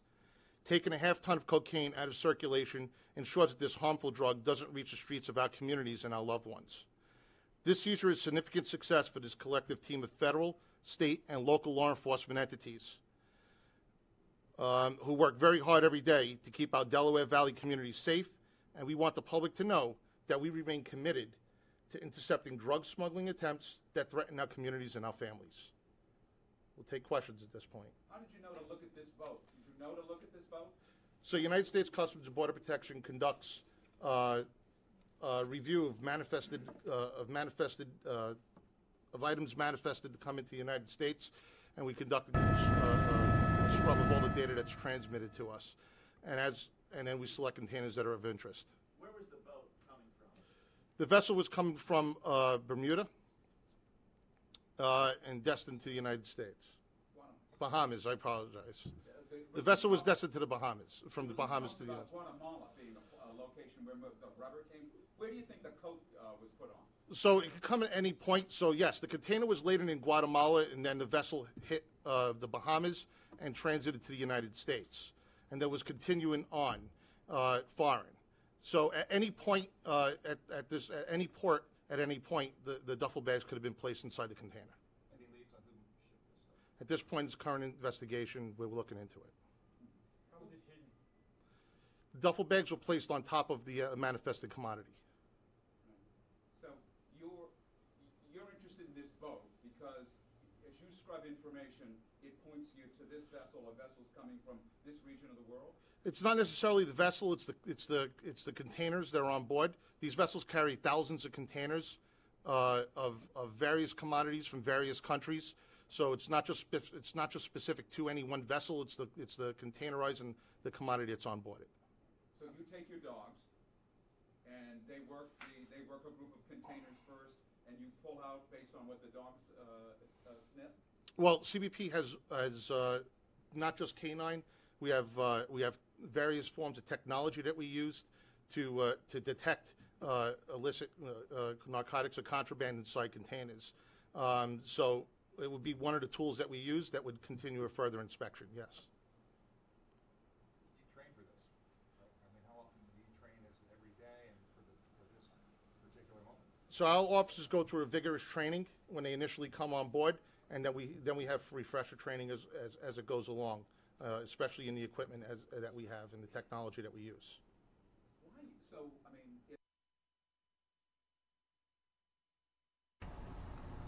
Again, you were watching the Customs and Border Protection from Philadelphia announce the seizure of 1,185 pounds of cocaine at the Port of Philadelphia. We're going to get you out very shortly to a news conference with District Attorney Larry Krasner.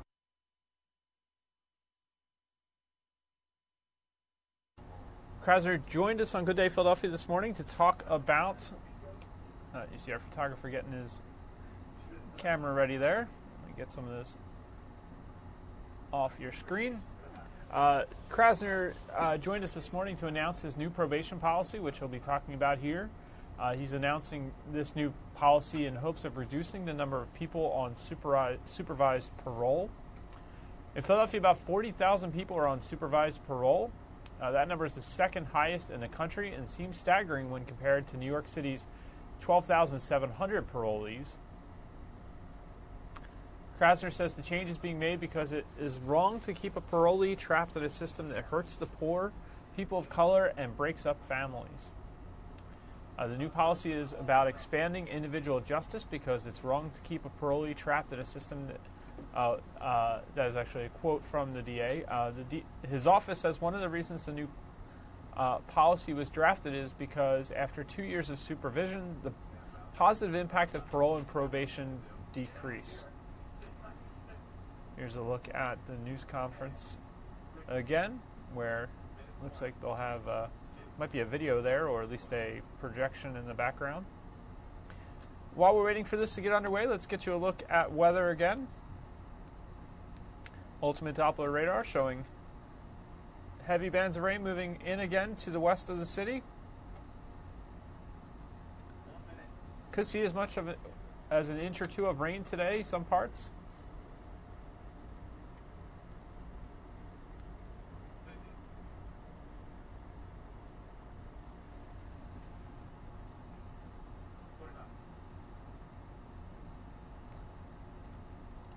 Live look at the Benjamin Franklin Parkway.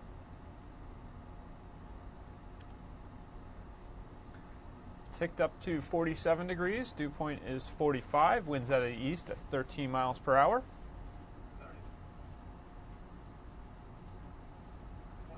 And here's a look outside our studios at 4th and Market. Looking at Market Street east towards the Delaware River and Interstate 95.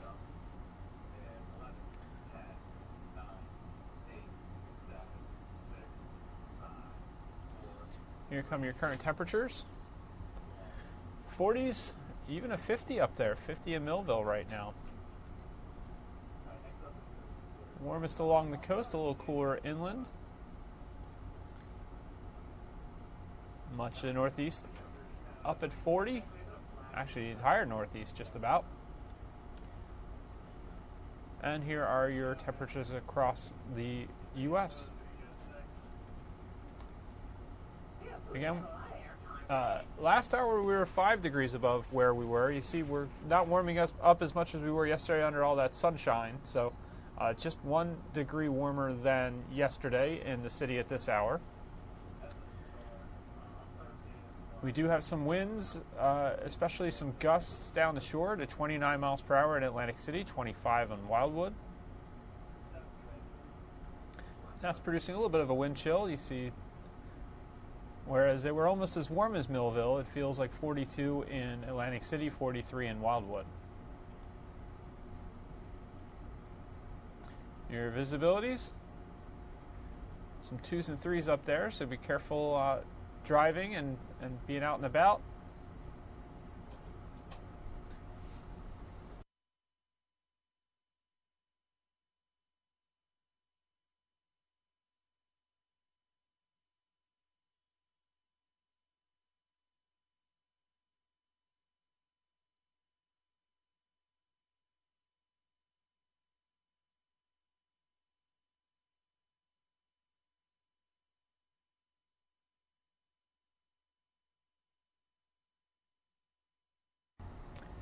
All right. It looks like District Attorney Krasner is stepping up to the microphone. Let's get you ready for the news conference here again.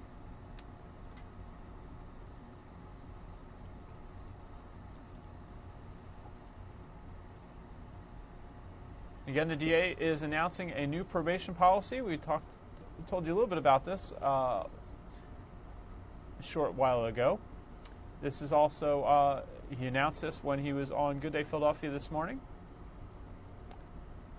Talked about why he's making the change and some of the outcomes he's hoping will take effect.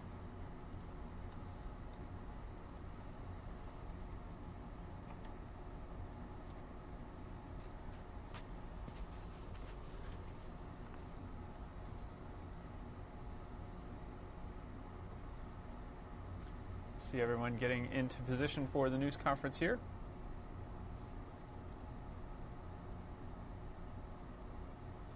And looks like they're about to begin speaking.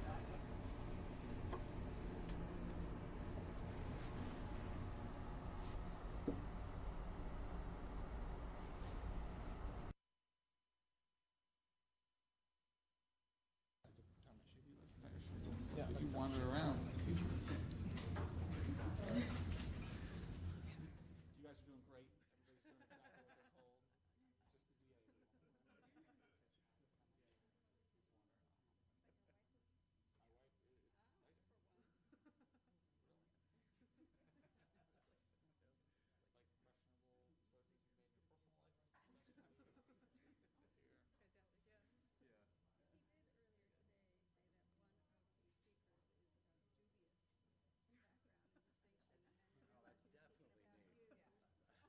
I can tell you that our Jeff Cole will be covering the large cocaine seizure, which we brought you a news conference on moments ago. It looks like Kelly Rule will be following up on the story Steve Keeley was out on this morning, the Chelton Avenue homicide at the bar employee killed in that. Bruce Gordon's going to have the latest on the Temple Mumps petition. Students and members of the community petitioning Temple University to close in light of more than 70 now confirmed and suspected cases of mumps at the university. Number has risen with students returning from spring break.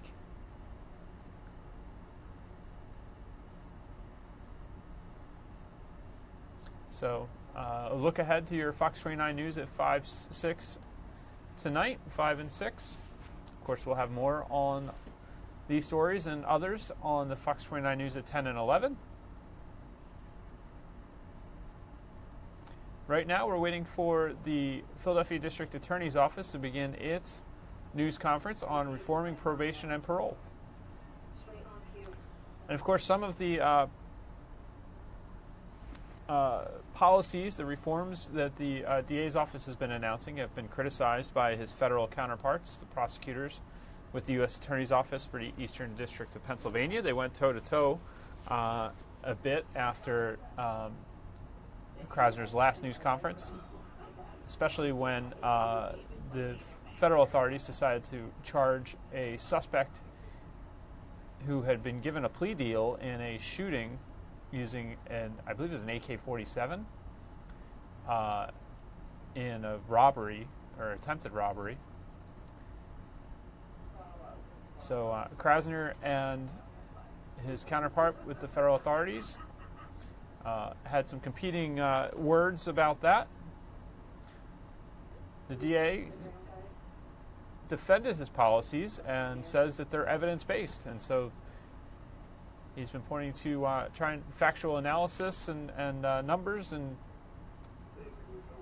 outcomes of some reforms to try and justify the changes that he's implementing to law enforcement, criminal justice in the city of Philadelphia. And here's another instance where he's trying to effect some change, this time dealing with probation and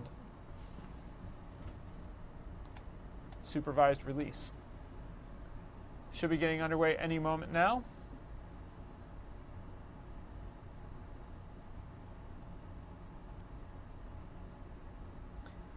And you can watch the full interview with the DA from our air this morning on Good Day Philadelphia on our website, where we also have a story about the new policy.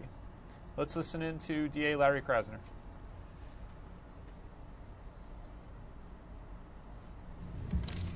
Thank you all for being here today. Before I begin, I'd like to introduce the folks who are up here with me. We have, in no particular order, Todd Carmichael, who is the co-founder and CEO of La Colombe, and is going to speak as a business owner to what it means to operate a business in an over-supervised city.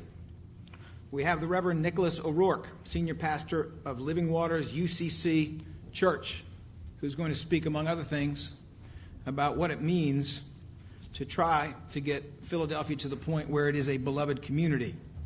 We have Elizabeth Randall, who is the legislative director of the ACLU, and has some pretty fascinating things to say about the law and about statistics around this issue. We have Julia Hilengas, who is the executive director of PowerCorps PHL, and will speak not only about the good work of that organization, but in very concrete terms about what it means for one of the workers in that organization to have an excessive period of supervision affecting his life. We will hear from Sangeeta Prasad, who is a Stoneleigh Fellow, working with this office and other stakeholders in criminal justice around issues having to do with supervision, probation, and parole that are the core of why we are here today. We have Julie Wertheimer, who is the Senior Director of Criminal Justice Reform Strategies and Programs for the Managing Director's Office, City of Philadelphia, and she will deliver remarks on behalf of the Mayor, Jim Kenney. I'd like to recognize that in addition to the folks who are up here today, we also have Marie Williams, who is the Senior Program Officer, and Anne-Marie Bonner, who is the Communications Director. That wasn't very good communication. From the Stoneleigh Foundation. I believe we also have Ronnie Bloom, who is the Executive Director, with us today. Thank you all for joining us. Today we are here to talk about new policies that will further our effort to end mass supervision. I say mass supervision, the evil twin of mass incarceration, which is a major driver of mass incarceration, and to bring balance back to sentencing. Before I go into the policies, let me tell you a little bit about the quirkiness of Pennsylvania's antiquated parole laws, which tells a lot about how we got here.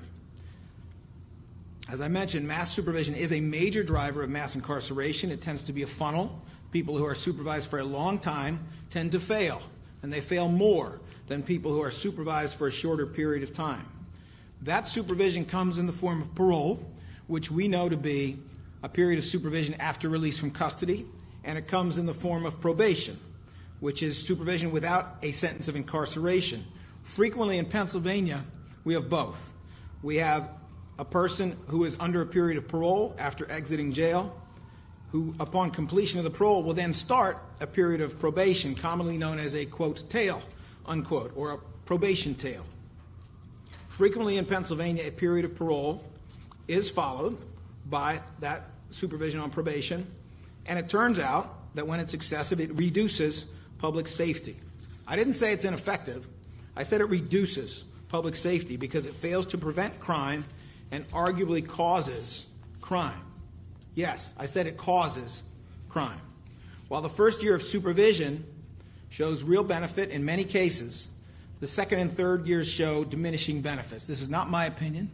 This is criminological science based upon recent and well-vetted reports, and we have those reports should any of you want them.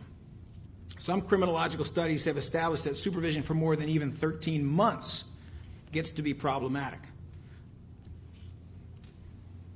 Once again, we are not here to reduce public safety. We are here to enhance it.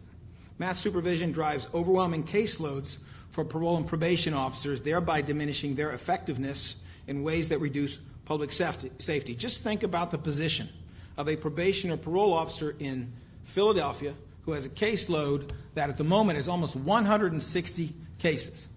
160 cases in complete defiance of national standards and totally contrary to standards in other locations. How are they really to go to the homes of those most in need of supervision. How are they really to pay close attention to people who have committed serious and violent crimes in the way that we need in order to be safer as a society, when what they're really doing is opening and closing files and pushing paper and monitoring people for very minor offenses for very long periods of time?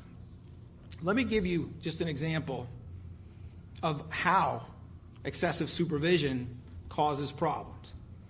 Think of a person who could have gotten the sentence of a couple of years of supervision, but instead got a sentence of 6 years of supervision. This person comes out of jail, finds their way to a job, does a nice job there, working as a landscaper, is able to reunite with family, is able to provide or at least assist with providing, but has to report every couple weeks and has to do so for 6 years. Employer is happy. We get into year 4. Never would have been in year 4 if it was only 2 years of supervision, but we get into year 4 and the moment comes when the employer has 2 people call out. They have legitimate sickness. They can't be here. The employer, who's a landscaper, is on a deadline. He's got a serious job that has to start the next day. And the employee says, boss, it's that day. I got to go see my PO. And the boss says, no, you don't. I can't do it. You know, I've accommodated you all these. I can't do it. I cannot spare you. We have to meet this deadline. I got to start this job tomorrow. How am I going to make payroll? What is the employee to do? What is he to do?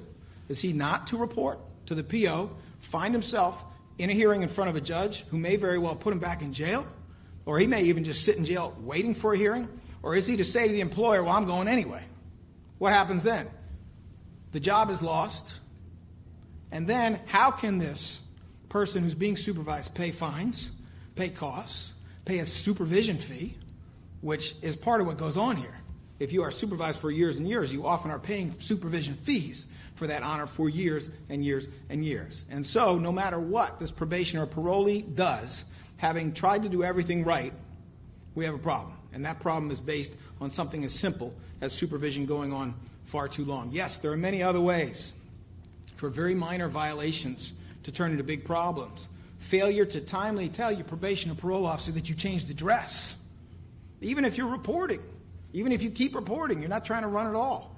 That can be the basis for a violation. Having a small amount of marijuana in your system years into successful supervision, in and of itself, locks people up, breaks their bonds with family, knocks their job out of the box, and as we all know, when you start to lose family and you start to lose work, you're going back in the direction of crime. You're not coming away from it.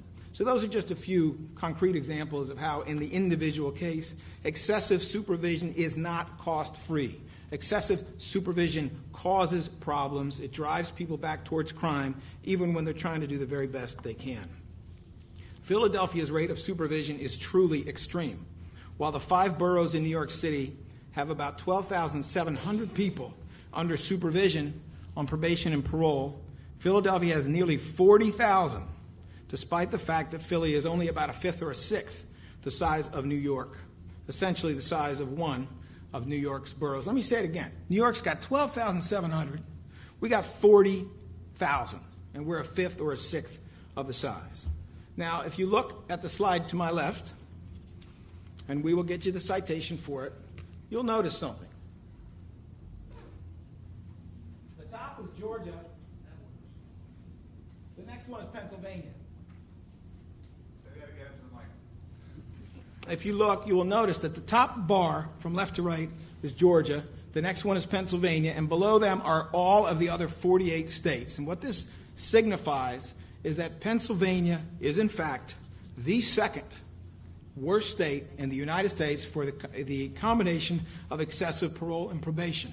It is soon to become the worst if we don't do something about it, because Georgia, which is at the very top, has modified its laws to try to deal with this situation. And soon enough, they will be going down the scale as we assume the absolute top position. Pennsylvania is also the worst, number one, state in the United States for excessive parole. Which brings me back to a point I mentioned earlier, that we have some pretty quirky laws in Pennsylvania that drive some of this. And then we have a culture that grew up around these quirky laws that believes that it's normal to be supervised not only as long as, but much longer than people are in custody. So Pennsylvania has this requirement of a minimum and a maximum sentence of incarceration. And that requirement is that the minimum be no more than 50% of the maximum. What does that mean? That means your sentence should be, instead of just saying you're going to jail for 1 year, then you come out, the sentence is you're going to jail for 1 to 2 years.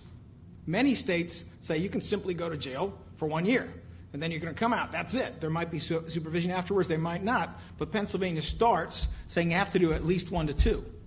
Often it's 1 to 3. Often it's 1 to 5. And those sentences are permitted. But even more than that, it is a part of the culture in Pennsylvania and in Philly that once you do get out, you get paroled after that 1 year, and you do the remainder on parole, we stack probation after that. So consider a short sentence of incarceration just to get the scope of how bad this really is. A judge, and this is the kind of sentence I saw all the time, over 30 years of being in court, doing criminal defense work as a public defender and later. Judge says 3 to 23 months plus 2 years supervision. 3 to 23 months in custody and county plus 2 years supervision. What does that really mean? That means you're going to do 3 months in jail, and then you're going to do the next 20 months on parole, and then you're going to do 24 months on probation. 20 months on parole, 24 months on probation is 44 months. How many months did you actually do in custody? 3. We are talking about supervision on the order of 15 days out for every day in. 15 to 1. Now that is an example of a not so serious case with a not so long period of supervision, but the same applies with more serious cases.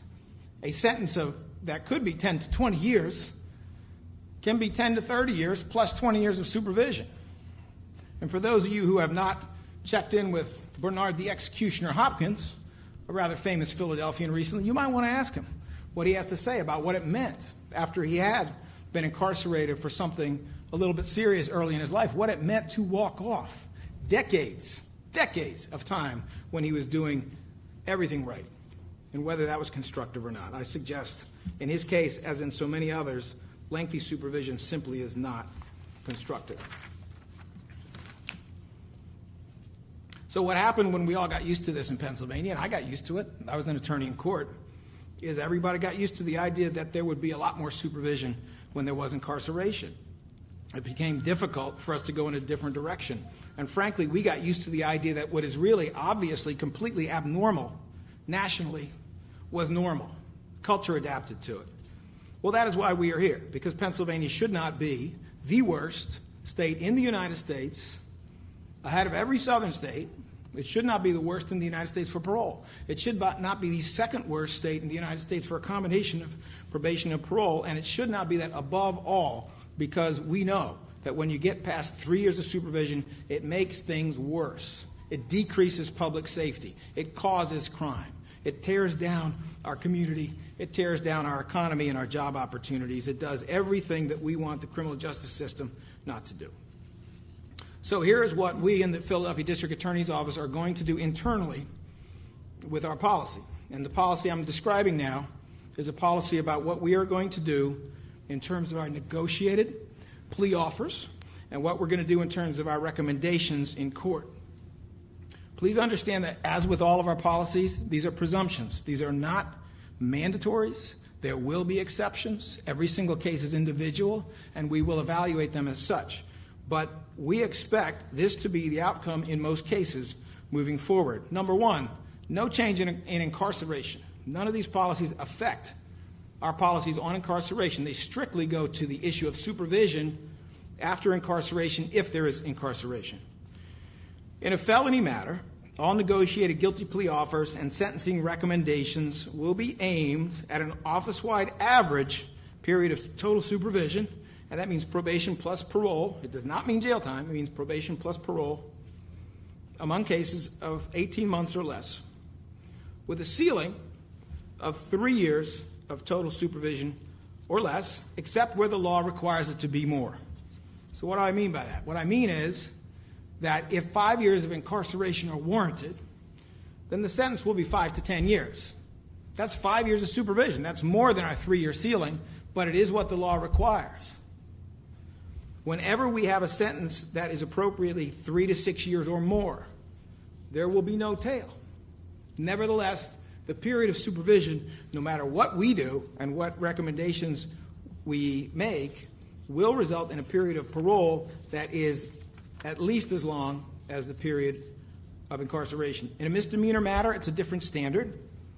For all negotiated guilty plea offers and sentencing recommendations, we will do individual justice to each case, but we'll be aiming at an office-wide average period of total supervision among cases of 6 months or less total supervision, with a ceiling of 1 year of total supervision or less, except where we are once again required to do a longer sentence by law. This means for a misdemeanor sentence of 1 to 2 years or more, there will be no tail. Negotiated plea offers and sentencing recommendations in all cases that involve incarceration shall be for a period of parole that is no longer than the period of incarceration. So in other words, Pennsylvania law allows you to say 5 to 10 years, 5 to 11 years, 5 to 12 years, 5 to 20 years, 5 to 70 years. It allows you to do that. Our policy will be that if it's 5 years in jail, then it's 5 to 10. It's not 5 to 11, it's not 5 to 12, and it's not 5 to 50 or 70. It's 5 to 10. It will be X to 2X in order to try to bring under control some of these outrageously long and frankly inappropriately long periods of supervision that do not make us safer. They diminish public safety. And now it is my pleasure, my great pleasure actually, to introduce Sangeeta Prasad, who is a Stoneleaf Fellow pursuing these issues with various stakeholders in the system and a true expert in the field. Sangeeta? Thank you, Larry. As Larry said, I'm a Stoneleaf Fellow. The Stoneleaf Foundation supports fellows like me who work within and alongside systems to improve outcomes for our community's vulnerable youth and young adults. My objective in particular is to meaningfully reduce the number of people on probation and parole in Philadelphia, and my focus is young adults, those who are between 18 and 25. I have been working closely with District Attorney Krasner and this entire office. I see many of my district attorney colleagues here who I've been working closely with. I've also been working closely with the Defender Association and others. I've been sharing data and research from the field, and I'm hoping that those are informing the decision-making and the next steps that our community takes. So studies show that probation is useful when it's tailored to the individual for the period of time that is necessary to accomplish its goals. Most of the positive impact of probation occurs in the first 2 years. If someone is going to be a danger to society, that shows up in the first year or second year for the vast majority of people. If the jolt of being on supervision is going to motivate people to take a different path, either because probation has provided them with the right supports or because it comes with a heightened risk of going to jail, that also is going to show up in the first year or 2 years, again, in the vast majority of cases. After that initial period, the longer probation lasts, the more it sets people up to fail. And unnecessarily lengthy probation for people, as Larry mentioned, those who pose no threat to safety, actually increases the likelihood of rearrest and increases the likelihood of recidivism. In essence, probation that's being done badly, as I feel it is in Philadelphia, is tearing at the fabric of our society. Now, probation sentences, again, as Larry mentioned a little bit of, typically include a number of conditions. They can be anything from reporting, paying fines and costs, maintaining employment, staying away from anyone who has a prior criminal conviction, avoiding traffic tickets, avoiding other citations, getting permission before you travel out of county, and completing education requirements. There can be many other conditions that are posed with your probation sentence, but those are just a few. Failure to meet the requirements can actually result in a sentence that varies anywhere from a few days up to several years. People face jail for these types of violations, even if they are not a threat to public safety, even if they have not committed a new crime. Every time we send a person to jail, we not only threaten their jobs, we also weaken their relationship, as Larry mentioned, with the community and weaken their relationships with their families. And we increase the chance of recidivism. Studies also show that people on probation and parole are underemployed and unemployed at much higher rates than our general population. They often come from poor communities, and those who are on probation and parole who are also poor, the thing that it does to continue to supervise them year after year is it keeps them poor. Lengthy probation and parole costs the state and city as well into the hundreds of millions of dollars each year because the city and state must pay for supervision, for court listings, and for reincarceration. In Philadelphia, people frequently face 7, 10, even 20 years on probation. As Larry said, it's often tacked on to a sentence of incarceration. And this is why we have the notoriously large number of people on probation and parole that we currently do. The risk of violating for the 40,000 Philadelphians who serve on probation and parole is real. Philadelphia holds hundreds of violation of probation hearings every single day, and on any given day you can have up to 50% of our county jail filled with people who are not a threat to public safety. They have simply violated a term of probation. Anyone who has lived or worked in this area will have seen near the old probation and parole building at 14th and Arch, it's moved now, but you will have seen the lines of people winding around the building. They are there in any kind of weather, in any kind of conditions, and they're there because they're trying to meet the terms of their probation. You would have seen them day after day, week after week, and year after year. Great, thank you. Thanks, Dustin. To tackle the problem, research has shown that we should shorten probation terms, we should front-load services and supports, we should put a cap on revocation sentences, and we should eliminate or nearly eliminate putting people in jail simply because they did not meet a condition of probation.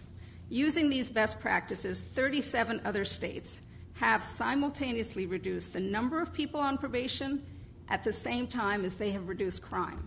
So you'll see from the chart here at the front end, all of the lines that go below the 0 point, those are the states that have reduced crime even as they have reduced their probation rolls. Way at the very end on the right, you'll see Pennsylvania. I think we're the second or third worst. So while our crime has gone down, the rate of our probation has gone up.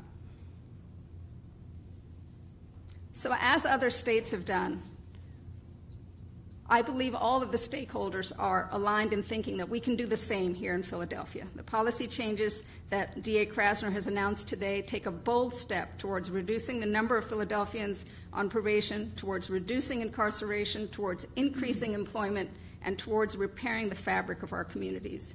It is time for Philadelphia to relinquish its position as one of the most supervised cities in the country and in the world. Thank you. Thank you, Sangeeta. And thank you in particular for pointing out that the national trend is very clearly and overwhelmingly in the opposite direction of what Philadelphia and Pennsylvania continue to do. I'd now like to introduce Todd Carmichael, probably known to many of you as the co-founder and CEO of La Colombe. I've had the pleasure of visiting one of his roasting facilities, I guess, over a year ago. And what you find when you go there is that you have a lot of people who are on probation and parole. You have a lot of people who have criminal records, and you have a lot of people who are being compensated very well, despite that fact. He deserves a lot of credit for that, and I think he is uniquely qualified not only to talk about what it means to run a successful business when you have people who are on probation and parole, but also what it means to work with people who are on probation and parole. Mr. Carmichael? Thank you. I got to take you on the road with me. I want to hear that kind of... Yeah, I really was interested in coming and supporting what you're doing today because it means a lot to La Colombe. But when I look at this company, I started 25 years ago with this kind of humble, couple $100 and a big idea, and now we're 1,200 families strong, and we're a little over $1 billion, and we're the fastest growing beverage company in the United States of America. And I owe that to a couple things. One is to the city of Philadelphia and the state of Pennsylvania and my people. But none of those things are perfect. The people, although I like to think of La Colombe coffee as perfect, it's not made by perfect people. And one of those is me. So imperfect is that many of us at the company have spent time in your prisons, in your jails. And probation and oversight is kind of a part and parcel of their lives. But I've also seen firsthand the kind of toll that it takes on them and the company, or on the economy, on their families, and the overall toll that I think it takes on the state. I don't see any winners. I don't see any winners in this oversight process that we have. It's ultimately not anyone asking for a second chance. I think when I look in the eyes of my guys, they just don't want anyone to take their one chance away. They've done enough. They've worked hard to get where they are. And they just don't want that taken away. And you'll be surprised how easy it is to lose that one opportunity that you finally grabbed. If you change addresses and you forget to tell someone, you're back in front of a judge. You go to a jazz festival and you consume some marijuana, you're in front of a judge, even if it's 5 years deep into it. When you've almost forgotten about all those things, when you've recovered from it, you've been able to provide your family health insurance and a living wage, it could be taken away at any moment. It's like running an obstacle course when someone's got a sidetracked on you. You don't know when it could end. This is not the way we should run a company, a city, or a state. It doesn't make sense to me at all. I see no winners. We're not safer. They're not safer. When I look at my competitors who don't do what I'm doing, I can almost understand them because we've made that wall so high. The only job you would ever give a man who has 10 years of probation is to wash the dishes, even if he's qualified to do much more than that, even if he's got the heart of a lion and he's got a family to take care of. So again, I'm very privileged to be here. I believe what you're doing right now is good for business in many, many ways, and it's good for mine. And again, it's not about giving a second chance. It means not taking away that one chance they finally got. Thank you. Thanks again to Todd Carmichael. I'd now like to present Elizabeth Randall, R-A-N-D-O-L, who is the Legislative Director of the ACLU. Appreciate the spelling. Thank you. I'm going to skip over some of the statistics that we've gone over and really try to focus on what District Attorney Krasner said. First of all, we appreciate the invitation to join you here. We think this is, for the ACLU of Pennsylvania, this is an incredibly important issue. And I think what we keep hearing today in terms of these comments is not only the bold and badly needed reform policy that the District Attorney is rolling out today, but also not only in his comments, but your comments earlier about how far this can actually go. And so what I do is I lobby the legislature. And so when I'm in Harrisburg, we work closely. It's kind of amazing in this day and age with the political environment as pitched and as hyper-partisan as it is, the one area that I consistently see and that we work with on a routine basis, not just across the aisle, but with rather diametrically opposed organizations, is on criminal justice reform. And there's no place where that overlap is most strong than in probation and parole reform. And so I think it's important to keep in mind that I am a big fan of the framing of this as mass supervision. It actually resonates a lot with our allies that are on the right, who are conservative and or libertarian leaning, who want to see problems resolved at a more local level, that they're not a big fan of overreach of the state, and certainly not in this capacity. And it is also an incredibly expensive proposition. And for those organizations that we are working on that are on the more progressive side of the spectrum and those who are directly impacted, we see, these are issues that we need to address because they rip communities apart, disproportionately affect people of color and the poor.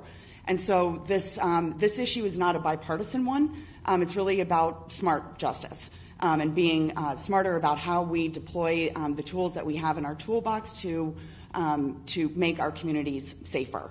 And so I just wanted to also mention this is why there are some bills. There's one in particular, Senate Bill 14, that we are supporting in the legislature. It's a bipartisan bill that has been introduced. It has a Republican and Democratic co-sponsorship and has been endorsed by several organizations on both sides of the spectrum. So hopefully, and that bill would address specifically putting statutory caps on probation terms, and also trying to end the revolving door of technical violations as people are re-incarcerated over and over again for precisely the kinds of violations that you had mentioned that get people, that make it difficult for them to take advantage of the one chance that they do have, to use your language. So I, again, want to applaud the district attorney for his work in this important area, and certainly would hope that other district attorneys across the Commonwealth follow suit. So thanks.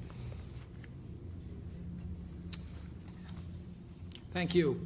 In discussing caps, just by way of reference, there is only one state in the United States where you can have a period of supervision that is as long as the maximum sentence for a misdemeanor. That is Pennsylvania. There are only 4 states in the United States where you can have a period of supervision that is as long as the maximum for felonies, and Pennsylvania is one of those states. There are many states where the limits are very tight, very short periods of time. Pennsylvania is not one of those states. So I think the point that Ms. Randall makes with reference to that kind of statutory change is welcome. I'd now like to introduce Julia Hilengas, who is the Executive Director of PowerCore, PHL, and her last name is Hillengas. As I heard Todd Carmichael talking about what it means to supervise somebody for 10 years, I couldn't help but think of Julia Hilengas for reasons that she will, I think, now tell you. And hopefully she'll also tell us a little bit about PowerCore, PHL. Ms. Hilengas? Thank you, David Krasner. So hello, my name is Julia Hilengas. I'm the Executive Director of PowerCore PHL. We are an AmeriCorps program that's powered by Education Works in the city of Philadelphia.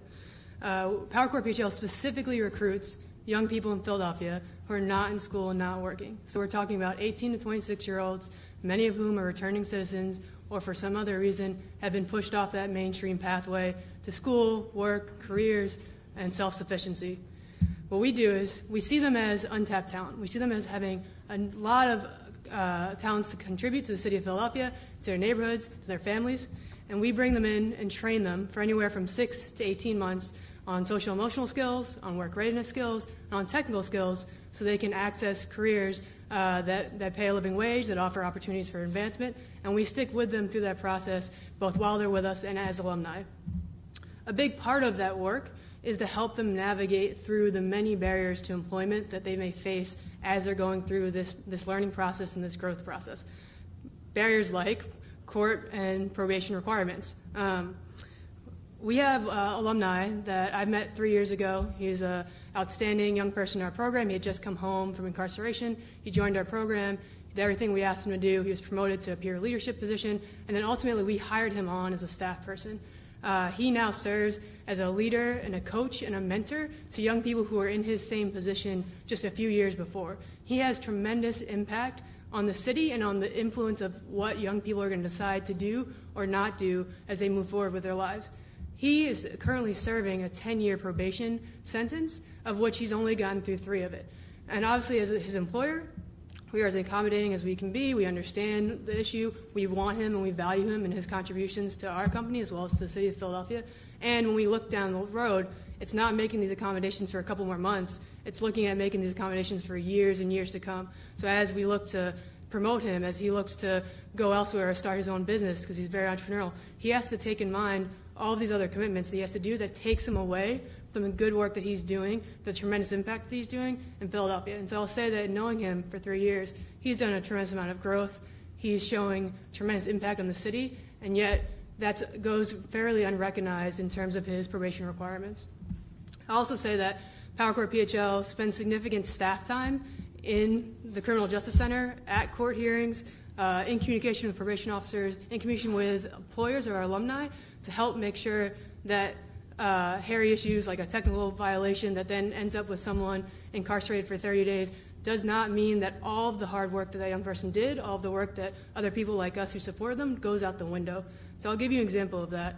About a year ago, we had a young man who was a leader in our program. He is ready to go into employment in the city of Philadelphia. Luckily, he currently is an employee of the city of Philadelphia and is performing very well. But on a Sunday night, he went out to his neighborhood corner store to get a bag of chips, walked out of that corner store, and was picked up for possession of a small amount of marijuana. He then spent time in jail. We had to find out where he was. He lost time at work. He had to go to multiple court appearances, and then ultimately had to go through a couple other requirements for an issue that for the rest of us, is the equivalent of a traffic ticket. Luckily, we were able to sort of be there and support him through the navigation of that process so that he now is a high-functioning City of Philadelphia employee. He pays taxes. He's supporting his family. But the alternative to that was that he could still be sitting in jail right now trying to sort through all the requirements he's supposed to fulfill for supervision. I also do want to say that probation officers can be very helpful. We have a great relationship with many of them, and we spend a lot of time communicating with them. And so when it's good, it's really good. In the past 5 years, our alumni have an 8% recidivism rate. That's much lower than the citywide average. And that's in no small part because of coordination and partnership with probation officers.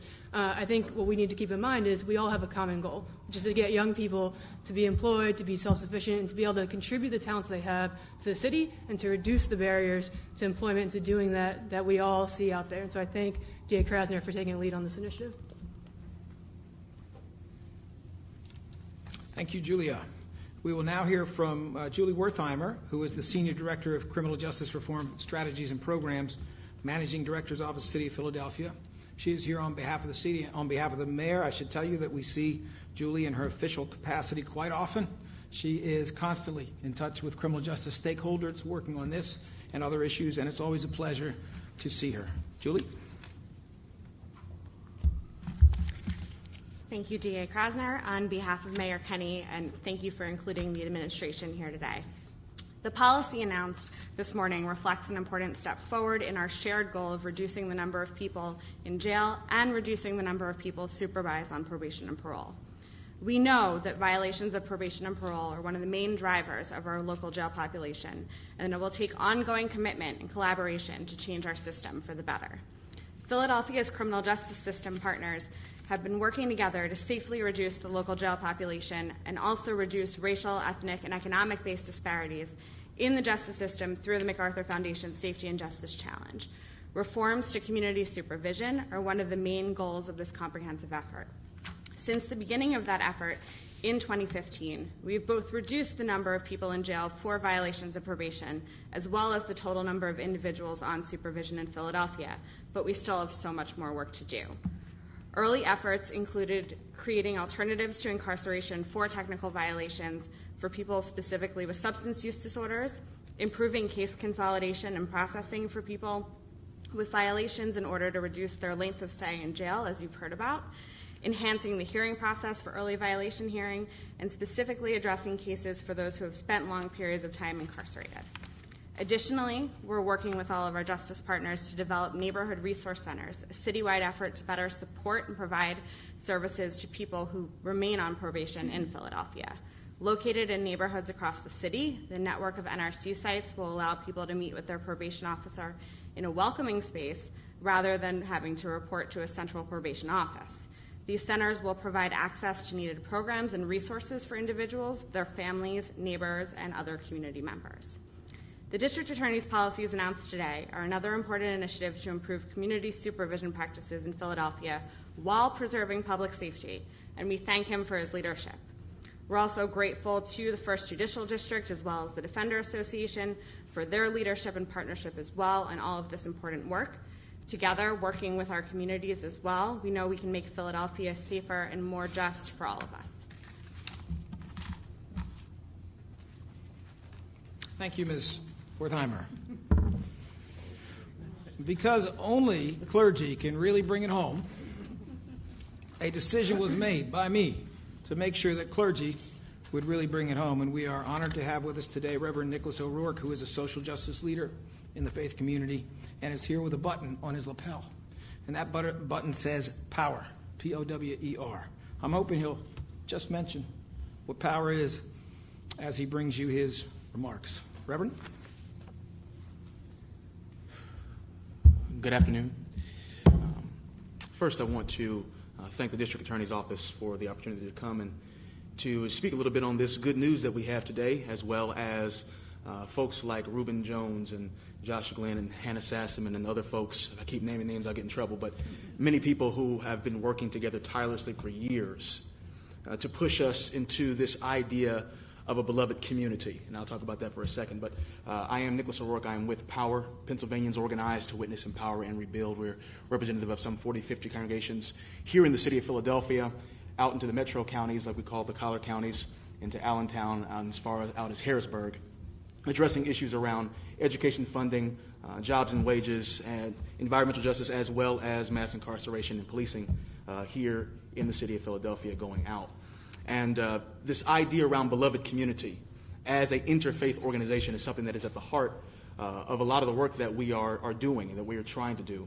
So many folks on the Live Free team at POWER have had this vision of seeing Philadelphia become a city of an opportunity that works for all. And part of that includes this idea around removing the fountainheads that contribute to the symptoms that we see, as opposed to just looking at justice reform as symptomatic. What does it look like for us to go, as we say, up the river and see what contributes to the mass incarceration that we see? And addressing this issue around probation and parole is one of those ways that we're able to get closer to this idea of beloved community, where human beings are able to actually live into the fullness of who they are and who they can be. When you have a situation where folks are on probation and on parole these many months and years after they've gotten out of bars, out of jail, out of prison, and they're still technically incarcerated, even though they don't necessarily have shackles on their feet anymore, or they're sitting behind in cells. That's an issue. Folks are unable maybe to secure jobs, and if they have jobs, they're unable to keep them because of all the things that we've already heard lifted up today. And in a city that some would argue is the poorest big city in the country, that only pushes us further into this hole of being deeply impoverished and living in abject poverty. 26% of our population lives in poverty, and when we are stopping people from getting jobs because we have them locked up longer than the days that they're in jail, that's a major issue. So I'm thankful to all of those who have put forward hard work and thinking to push us towards this idea of beloved community, not something that's intangible, but it really, this vision of beloved community lives in the hearts and minds of courageous people that just need to be listened to. And we thank DA Larry Krasner and all those working with him for listening and pressing forward and delivering on these promises. And we look forward to actually getting a little bit closer in the days ahead. Thank you.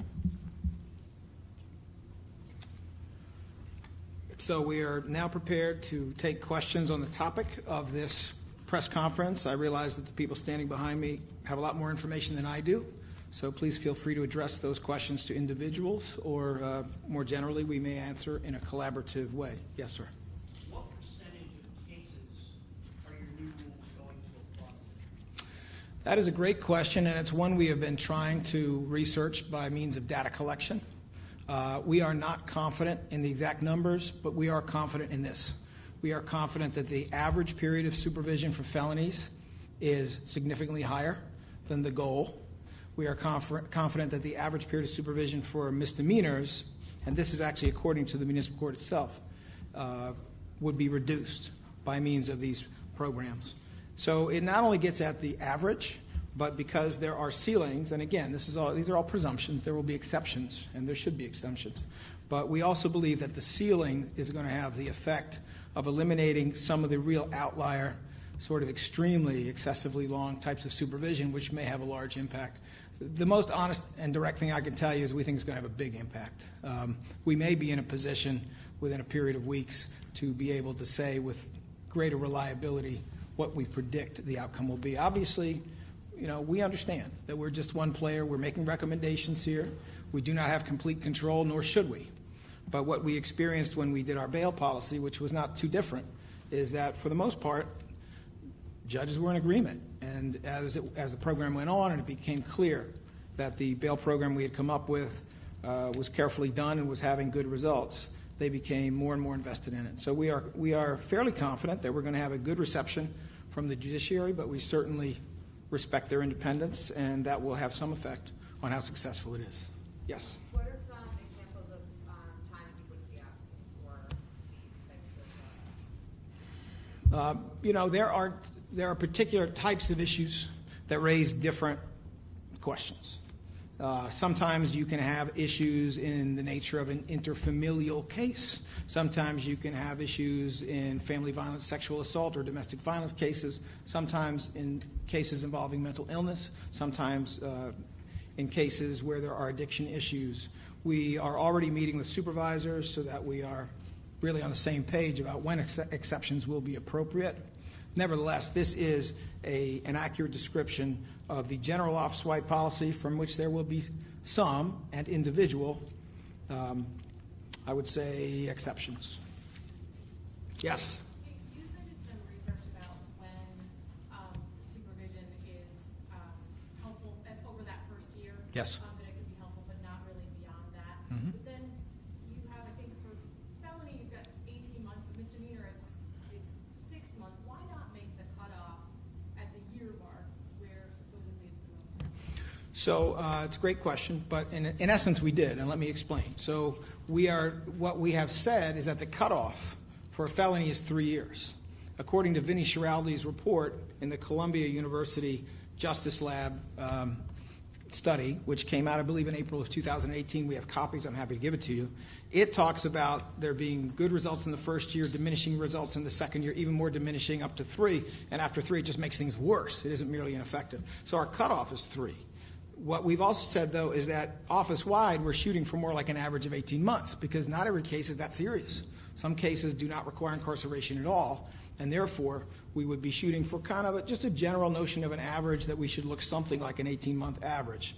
The 3-year limit recognizes what the studies say about cases that are often a little bit more serious. And likewise, for misdemeanors, we're shooting for a 6-month average, but we have a 1-year ceiling, which we think is appropriate to the nature of those cases.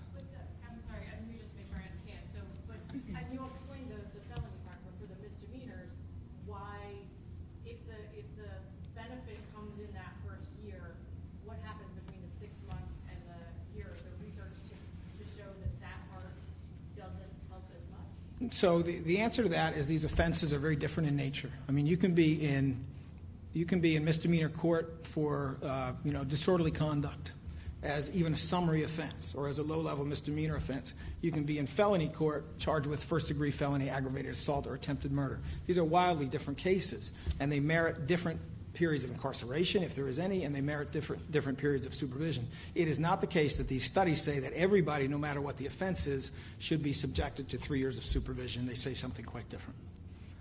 Are there any other questions? Yes, sir. Yeah, what was that effect on bench warrants? Do you think it will be less in the future? Will it have an effect on bench warrants? Well, that's a very interesting point.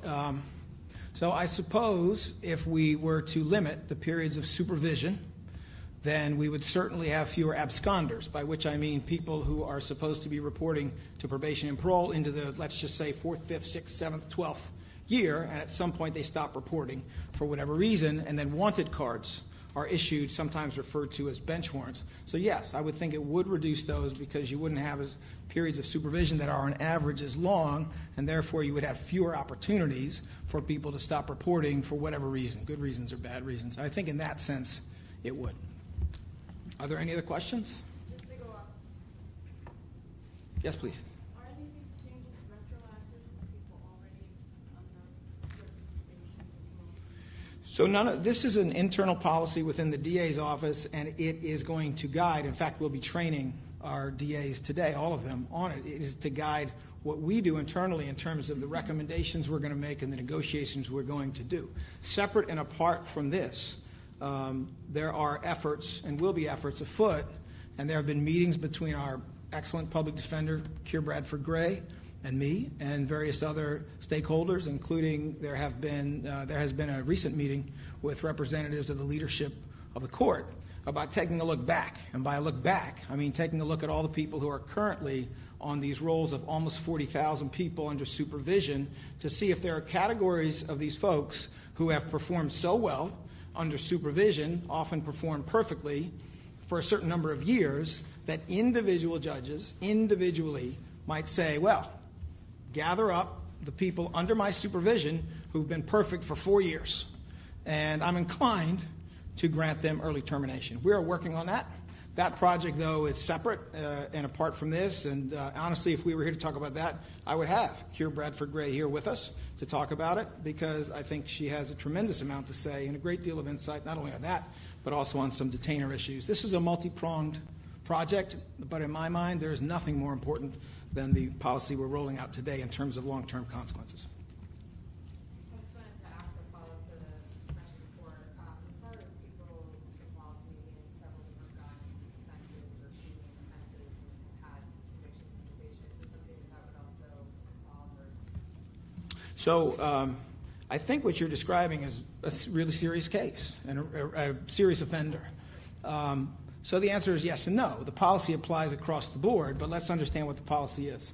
Let's say we have someone who's committed a very serious crime, and it is our determination first that this person should be looking at 12 and a half years in custody, right?